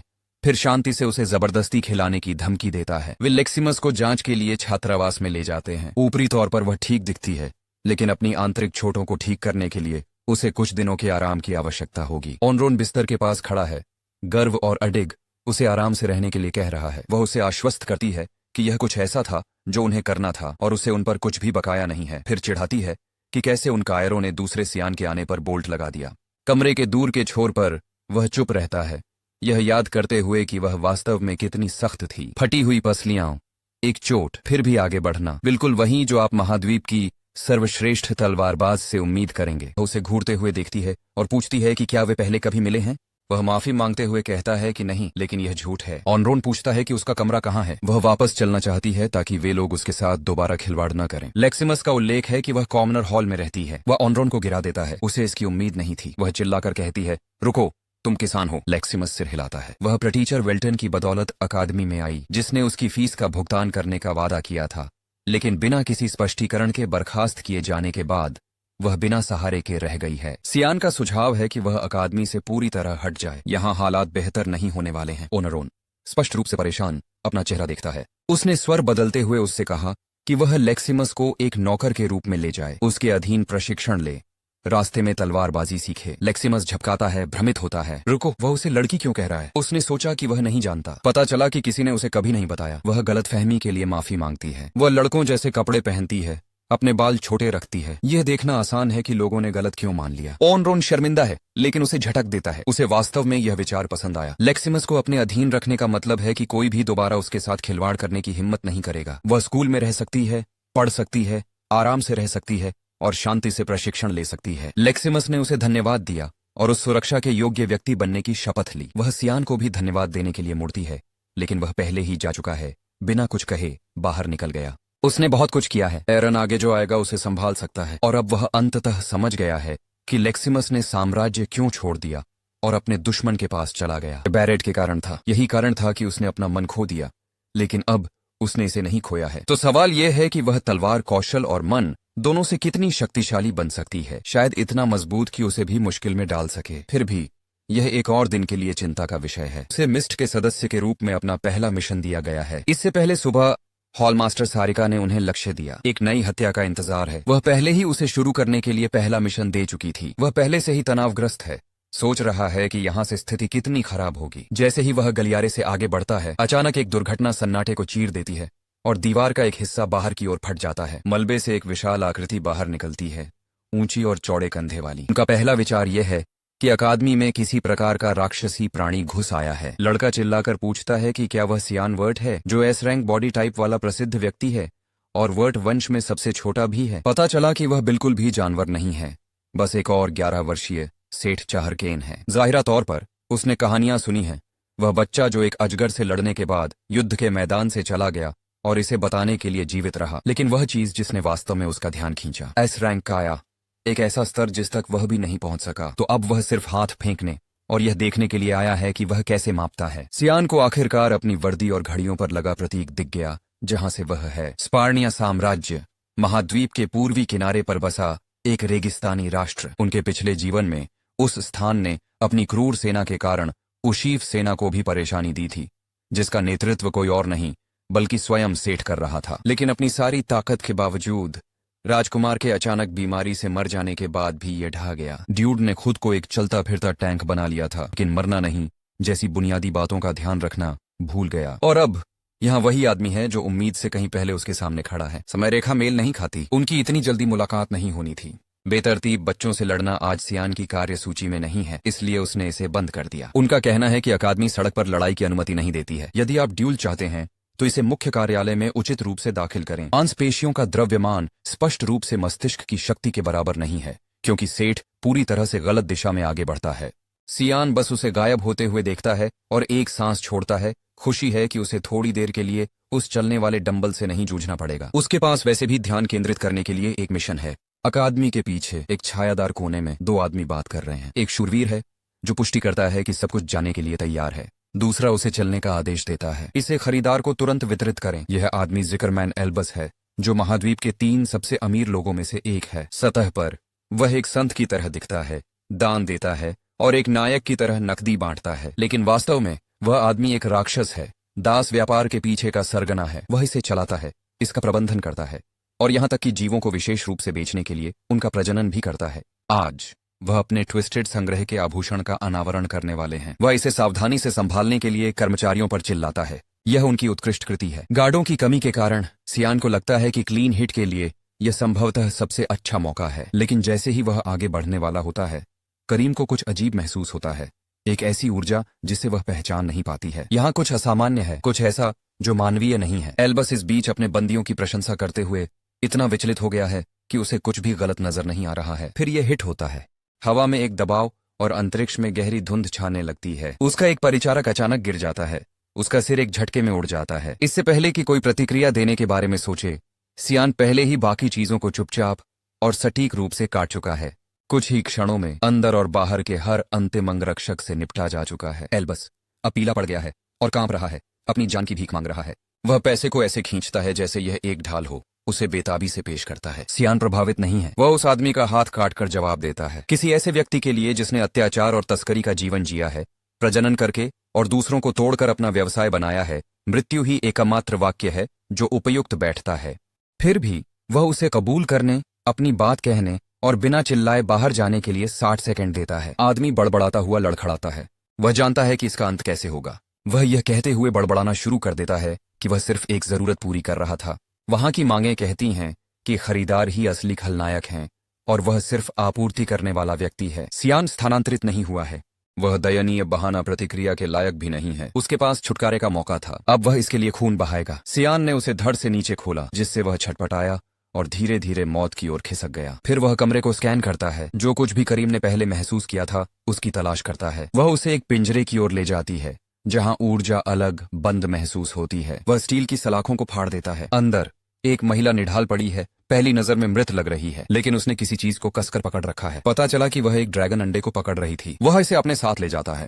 वापस अपने स्थान पर ब्रायन इसे देखता है और तुरंत पलट जाता है। आखिर उसे सड़क से ड्रैगन का अंडा कैसे मिला? सियान इसे मिटा देता है। वह कुछ भी नहीं उगल रहा है। इसके अलावा ऐसा नहीं है कि यह मायने रखता है। ड्रैगन मूल रूप से मन द्वारा दिया गया रूप है और जब तक कोई उस अंडे को मैजिक से भर नहीं सकता, तब तक उसमें से बच्चे कभी नहीं निकलेंगे। जहां तक उनका सवाल है, वह चीज पेपर वेट भी हो सकती है, लेकिन निश्चित रूप से ठीक संकेत पर जैसे ही वह उस वाक्य को पूरा करता है, खोल टूटने लगता है।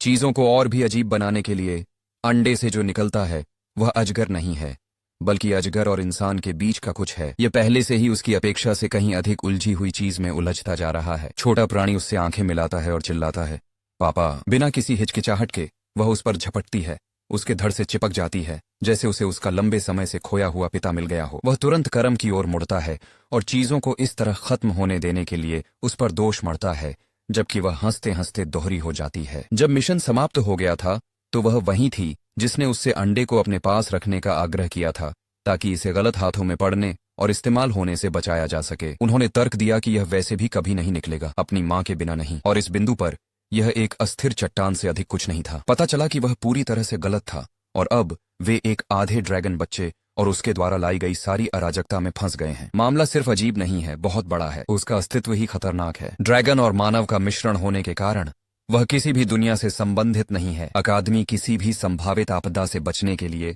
जैसे ही उसे खोजेगी, उसे शुद्ध कर देगी। जहां तक ड्रैगन की बात है, वे अपने वंश को शुद्ध रखने के प्रति कट्टर हैं और यदि उन्हें उसके जन्म के बारे में पता चला तो वे इसमें शामिल किसी को भी मार डालेंगे। वह घिरा हुआ है और नहीं जानता कि उसे कैसे संभालना है। एक संकर को आश्रय देने का जोखिम बहुत बड़ा है। तर्क उसे बताता है कि सबसे दयालु विकल्प यह हो सकता है कि उसे अभी मार दिया जाए, उसे आगे आने वाले गंभीर भाग्य से बचा लिया जाए। करम दुविधा से जूझते हुए चुपचाप देखता है, स्पष्ट रूप से अनिश्चित है कि उसकी अंतरात्मा क्या निर्णय लेगी। उसका हाथ लड़की की गर्दन पर घूमता है। उसकी पसंद बन गई है, वह उसे खत्म कर देगा। लेकिन उसके आगे बढ़ने से ठीक पहले वह अपनी आंखें खोलती है और उसे फिर से पापा कहती है।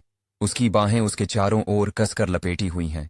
उसकी गर्मजोशी और एक अजीब विदेशी भावना उस पर हावी हो गई। वह उसे धीरे से उठाता है और उससे चिपके हुए छोटे विचित्र प्राणी को अंदर ले लेता है। कुछ बदलता है। उसने फैसला किया कि वह उसे करम के साथ बड़ा करेगा। वर्ट कैसल के हॉल में मार्गरेट हल्कों में घूमती है।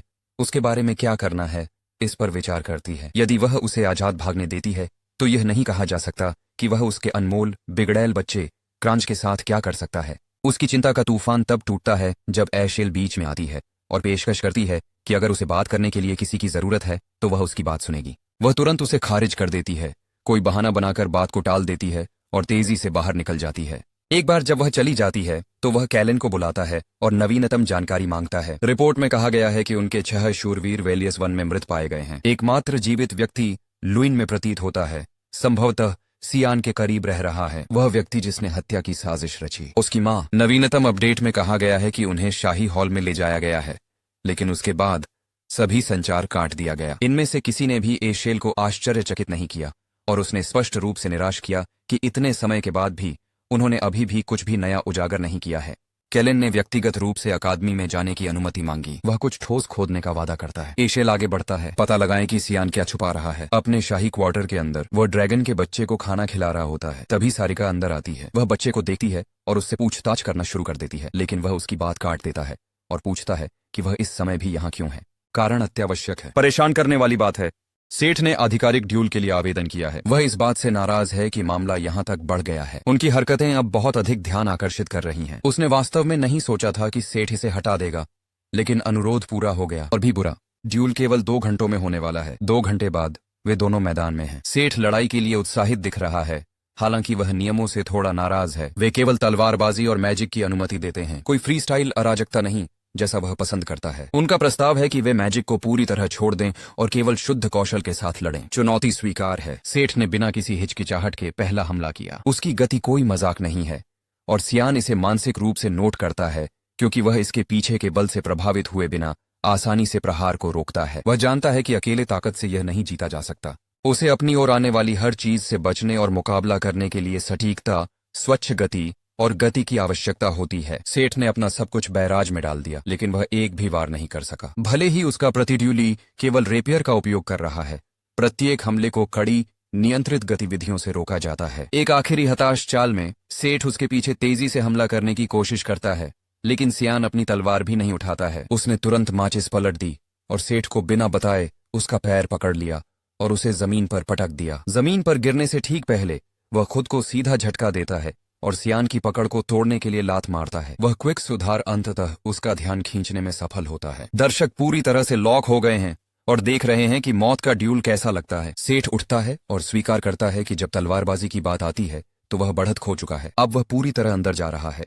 उसके पास जो कुछ भी बचा है वह उसे फेंक रहा है। वह एक उच्च स्तरीय स्पेल तैयार करते हुए रुख में बदलाव करता है। दूर से डीन चुपचाप देखता है, स्पष्ट रूप से इस बात पर ध्यान देता है कि यह मैच कैसे सामने आता है। उसकी आंखों में एक चमक है, यह देखने के लिए इंतजार कर रही है कि सियान अगले कदम पर कैसे प्रतिक्रिया करता है। सियान शारीरिक क्षमता में ए रैंक पर हो सकता है, लेकिन उसका प्रतिड्यूली एक स्तर ऊपर बैठता है, एक एस रैंक। यदि यह केवल कच्चे आंकड़ों के बारे में होता तो परिणाम पहले ही लिखा होता, लेकिन सेठ के पास इक्का है। उनका मन एक दुर्लभ 3 सितारा रैंक पर है, जो यहाँ के किसी भी छात्र में सबसे अधिक है। सारिका किनारे से देखती है, चीजों को इतनी दूर तक खींचने के लिए सियान पर चिल्लाने की इच्छा को रोकती है। सेठ एक जादुई मुट्ठी बुलाता है जो हमला करने के लिए तैयार है। सियान बमुश्किल अपनी जगह बदलता है, इससे बचने के लिए कोई प्रयास नहीं करना पड़ता है। मैजिक को मध्य हवा में पुनर्निर्देशित किया जाता है, उसे ट्रैक करने के लिए मजबूर किया जाता है, फिर भी वह आसानी से बच निकलता है, फोकस भी नहीं तोड़ता है। वह ढलाईकार के काम करने के तरीके का अध्ययन कर रहा है और यह क्लिक करना शुरू कर रहा है। ये आदमी वास्तव में अपने स्तर से ऊपर चैनल कर सकता है, संभवतः एक 4 सितारा मैजिक। पेशाब आया। सेठ ने सीधे प्रहार का सामना करने से इनकार करने के लिए उस पर कायरता का आरोप लगाया। उसने आगे बढ़ने का फैसला किया। इस बार कोई भी चकमा नहीं दे रहा है। एक 4 सितारा रेतीला तूफान उसकी ओर आंसू बहाता है। सियान, सदैव आभा का विकास करने वाला, अपने पैर जमाता है और इसे पूरी तरह से अपने ऊपर ले लेता है। अन्यत्र ब्रायन ड्रैगन गर्ल को अपने कब्जे में रखने में व्यस्त है। उसे अपने छोटे भाई बहनों का पालन पोषण करने के लिए काफी अभ्यास करना पड़ा है और वह अनुभव अचानक फायदेमंद साबित हो रहा है। लेकिन इससे पहले कि वह इसे संसाधित कर सके, वह आकार में बढ़ गई। अब अपने दोनों पैरों पर खड़ी होने में सक्षम है। ड्यूल में उन्नत स्पेल सियान पर मृत केंद्र पर प्रहार करता है। मैदान के चारों ओर का अवरोध दबाव के कारण खींच जाता है, लगभग टूट जाता है। दर्शक डीन को अंदर आने के लिए चिल्लाते हैं। यह स्पष्ट रूप से बहुत दूर चला गया है। वह उन्हें प्रतीक्षा करने के लिए कहते हुए झटक देता है। सियान एक टेक्निक को सक्रिय करता है, हमले को एक बिंदु शून्य क्षेत्र में घुमाता है। कुछ ही सेकंड में पूरा तूफान खत्म हो गया, पूरी तरह से समाहित हो गया। हाँफने की गूंज। किसी को इसकी उम्मीद नहीं थी, डीन को भी नहीं। सारिका बढ़ती चिंता के साथ देखती है, चिंतित है कि इस कदम से उसका आवरण खुल गया होगा। भीड़ पर स्तब्ध सन्नाटा छा जाता है। सियान मुड़ता है और पूछता है कि क्या सेठ अभी भी एक और दौर जाना चाहता है। वह मैजिक और स्टील दोनों में हार मान लेता है और हार जाता है, थक जाता है। निराश होते हुए भी वह इसे खुद को आगे बढ़ाने के लिए ईंधन के रूप में लेता है। वह आगे बढ़ता है, हाथ फैलाता है, परस्पर सम्मान की पेशकश करता है और कहता है कि उसे उम्मीद है कि वे किसी दिन फिर से युद्ध में मिलेंगे। सियान ने बिना कुछ कहे हाथ मिलाने से इनकार कर दिया। जब वह अपने स्थान पर लौटता है तो उसे झटका लगता है। ड्रैगन गर्ल न केवल लंबी है, वह दिखने में भी बड़ी है। हर कोई जानता है कि ड्रैगन की उम्र इंसानों से अलग होती है, लेकिन वास्तविक समय में इसे प्रकट होते देखना कुछ और है। वह अब 6 साल के इंसान जैसी दिखती है और इस गति से वह सप्ताह के अंत तक उसकी उम्र की लग सकती है। वह एक उज्ज्वल मुस्कान के साथ उसका स्वागत करती है, लेकिन वह केवल यही सोच सकता है कि बिना पकड़े उसे कैसे बड़ा करना है और उसे स्पष्ट रूप से बताना है कि वह उसे हमेशा के लिए छिपाकर नहीं रख पाएगा। वह अभी भी अपनी पहचान छुपाने में सक्षम है, लेकिन लड़की को छुपाना उसके बस की बात नहीं है। फिर वह लड़ाई के दौरान ऐसा तमाशा दिखाने के लिए उस पर आंसू बहाती है। वह ये भी देखती है कि इतने कम समय में लड़की कितनी बड़ी हो गई है। फिर भी इससे निपटना उसकी परेशानी है। उसने इसे चुना और अब इसका प्रबंधन करना उसका है। लेकिन इस तरह की किसी चीज को इधर उधर घसीटना निश्चित रूप से सभी को जोखिम में डालेगा। वह उसके पालन पोषण की पूरी जिम्मेदारी लेता है। उसने पहले से ही कमरे के चारों ओर एक जादुई अवरोधक लगा दिया है ताकि यह सुनिश्चित किया जा सके कि न तो करीम और न ही लड़की को दूसरों द्वारा पहचाना जा सके। वह सेटअप सारिका की चिंताओं को कम करने के लिए पर्याप्त ठोस है। बाहर जाने से पहले वह उसे एक लाल रंग का लिफाफा देती है और उसे दोबारा इस तरह का स्टंट न करने की चेतावनी देती है। अंदर ड्यूल के दौरान परेशानी पैदा करने के लिए एक औपचारिक फटकार है और एक धमकी है कि उसे इसके लिए निष्कासित किया जा सकता है। लड़की उसकी ओर देखती है और मासूमियत से पूछती है कि क्या वे अब सड़कों पर रहेंगे। वह उसे शांत निश्चितता के साथ आश्वस्त करता है, कुछ भी बुरा नहीं होने वाला है। वह स्कूल के साथ मामले सुलझा लेगा। वह पहले से ही जानता है कि डीन ने इसे व्यक्तिगत रूप से भेजा है, न कि प्रशासन कार्यालय ने, जिसका अर्थ यह है कि यह सजा से अधिक एक सम्मन है। अपने पिछले जीवन में वह एक बार नाइट्स ऑफ लाइट में प्रवेश का अनुरोध करने के लिए उसी डीन के पास गया था। अंततः उसने अपने भाई की आज्ञा के आगे समर्पण करते हुए अपने पिता की इच्छा का पालन करने का निर्णय लिया। डीन ने विकल्प का समर्थन नहीं किया था। वह जानता था कि यह ठीक नहीं है, लेकिन वह उसे रोकने में भी सक्षम नहीं था। प्रवेश देने से ठीक पहले डीन ने उन्हें एक चेतावनी दी थी जो सच साबित हुई। उस रास्ते पर चलने से कुछ भी सार्थक नहीं मिलेगा, चाहे उसे परिणाम भुगतने पड़े या दुखद अंत। किसी भी तरह से वह खाली होकर बाहर आया। यही है किसी और की कठपुतली की तरह जीने की हकीकत। चाहे चीजें कैसी भी हों, नाराजगी हमेशा उसके भाई तक ही रहेगी। आखिरी बार बात करते समय डीन ने उनसे यही कहा था, लेकिन अब स्थिति बदल गई है और इस बार डीन जो भी सोचता है वह पता लगाने वाला है। ब्रायन एक सुझाव लाता है। उन्हें लड़की को बच्चा कहना बंद करना होगा और उसे पहले से ही एक नाम देना होगा। बिना किसी हिचकिचाहट के वह लापरवाही से उसका नाम नाना रखता है। ब्रायन यह सुनकर घबरा जाता है कि यह कितना बुनियादी लगता है, लेकिन वह नाम सुनकर चमक उठती है, हलकों में दौड़ती है और नाना वर्ड को दोहराती है, पूरी तरह से प्रसन्न होती है। अपने कार्यालय में वापस डीन अभी भी इस बात पर विचार कर रहा है कि ड्यूल के दौरान क्या हुआ था। उसे पहले से ही क्यान से बहुत उम्मीदें थीं, लेकिन आज उसने जो देखा उसने उन उम्मीदों को चकनाचूर कर दिया। 1 सितारा टेक्निक के साथ 4 सितारा मैजिक को अवशोषित करना और इसे बिना किसी परेशानी के करना। बच्चे की कच्ची क्षमता इतनी अधिक है कि उसे नजरअंदाज नहीं किया जा सकता। वह जानना चाहता है कि वह शक्ति कितनी गहराई तक जाती है। कुंडल कहाजेल ने एक बार एम्परर दयान को स्वयं प्रशिक्षित किया था और अंतिम साम्राज्य के पिता को भी पढ़ाया था। वह उन कुछ गिने चुने जीवित लोगों में से एक है जिनके पास 9 सितारा माना रैंक है, लेकिन अपनी बहन दाना की मृत्यु के बाद वह युद्ध के मैदान से पीछे हट गए और पूरी तरह से अकादमी चलाने पर ध्यान केंद्रित किया। फिर भी एक बात है जिस पर क्यान हमेशा आश्चर्य करता रहा है। उसने वास्तव में उस आदमी को कभी लड़ते नहीं देखा और मान लिया कि वह एक शांतिपूर्ण व्यक्ति था। लेकिन इस जीवन काल में काजेल ने खुद को शाही उत्तराधिकार संकट में डाल दिया है। फिर भी उनका व्यक्तित्व कुछ अलग नहीं दिखता। कार्यालय जाते समय वह रास्ता रोकते हुए मैजिक की घनी दीवार से टकरा जाता है। डीन स्पष्ट रूप से उसे नहीं देख सकता। 7 ऊपर, और ये 9 स्टार वार्ड एक टेस्ट के रूप में लगाया गया था। अपने ऑफिस से वो ये देखने के लिए इंतजार करता है कि चैलेंजर इसे कैसे संभालता है। केवल एक सक्षम मेज ही इसे तोड़ सकता है। वो चैलेंज को स्वीकार करता है, लेकिन बैरियर को जबरदस्ती तोड़ने के बजाय वो इमारत के चारों ओर चक्कर लगाता है और रियर विंडो से अंदर घुस जाता है। वो आमने सामने अपना परिचय देता है।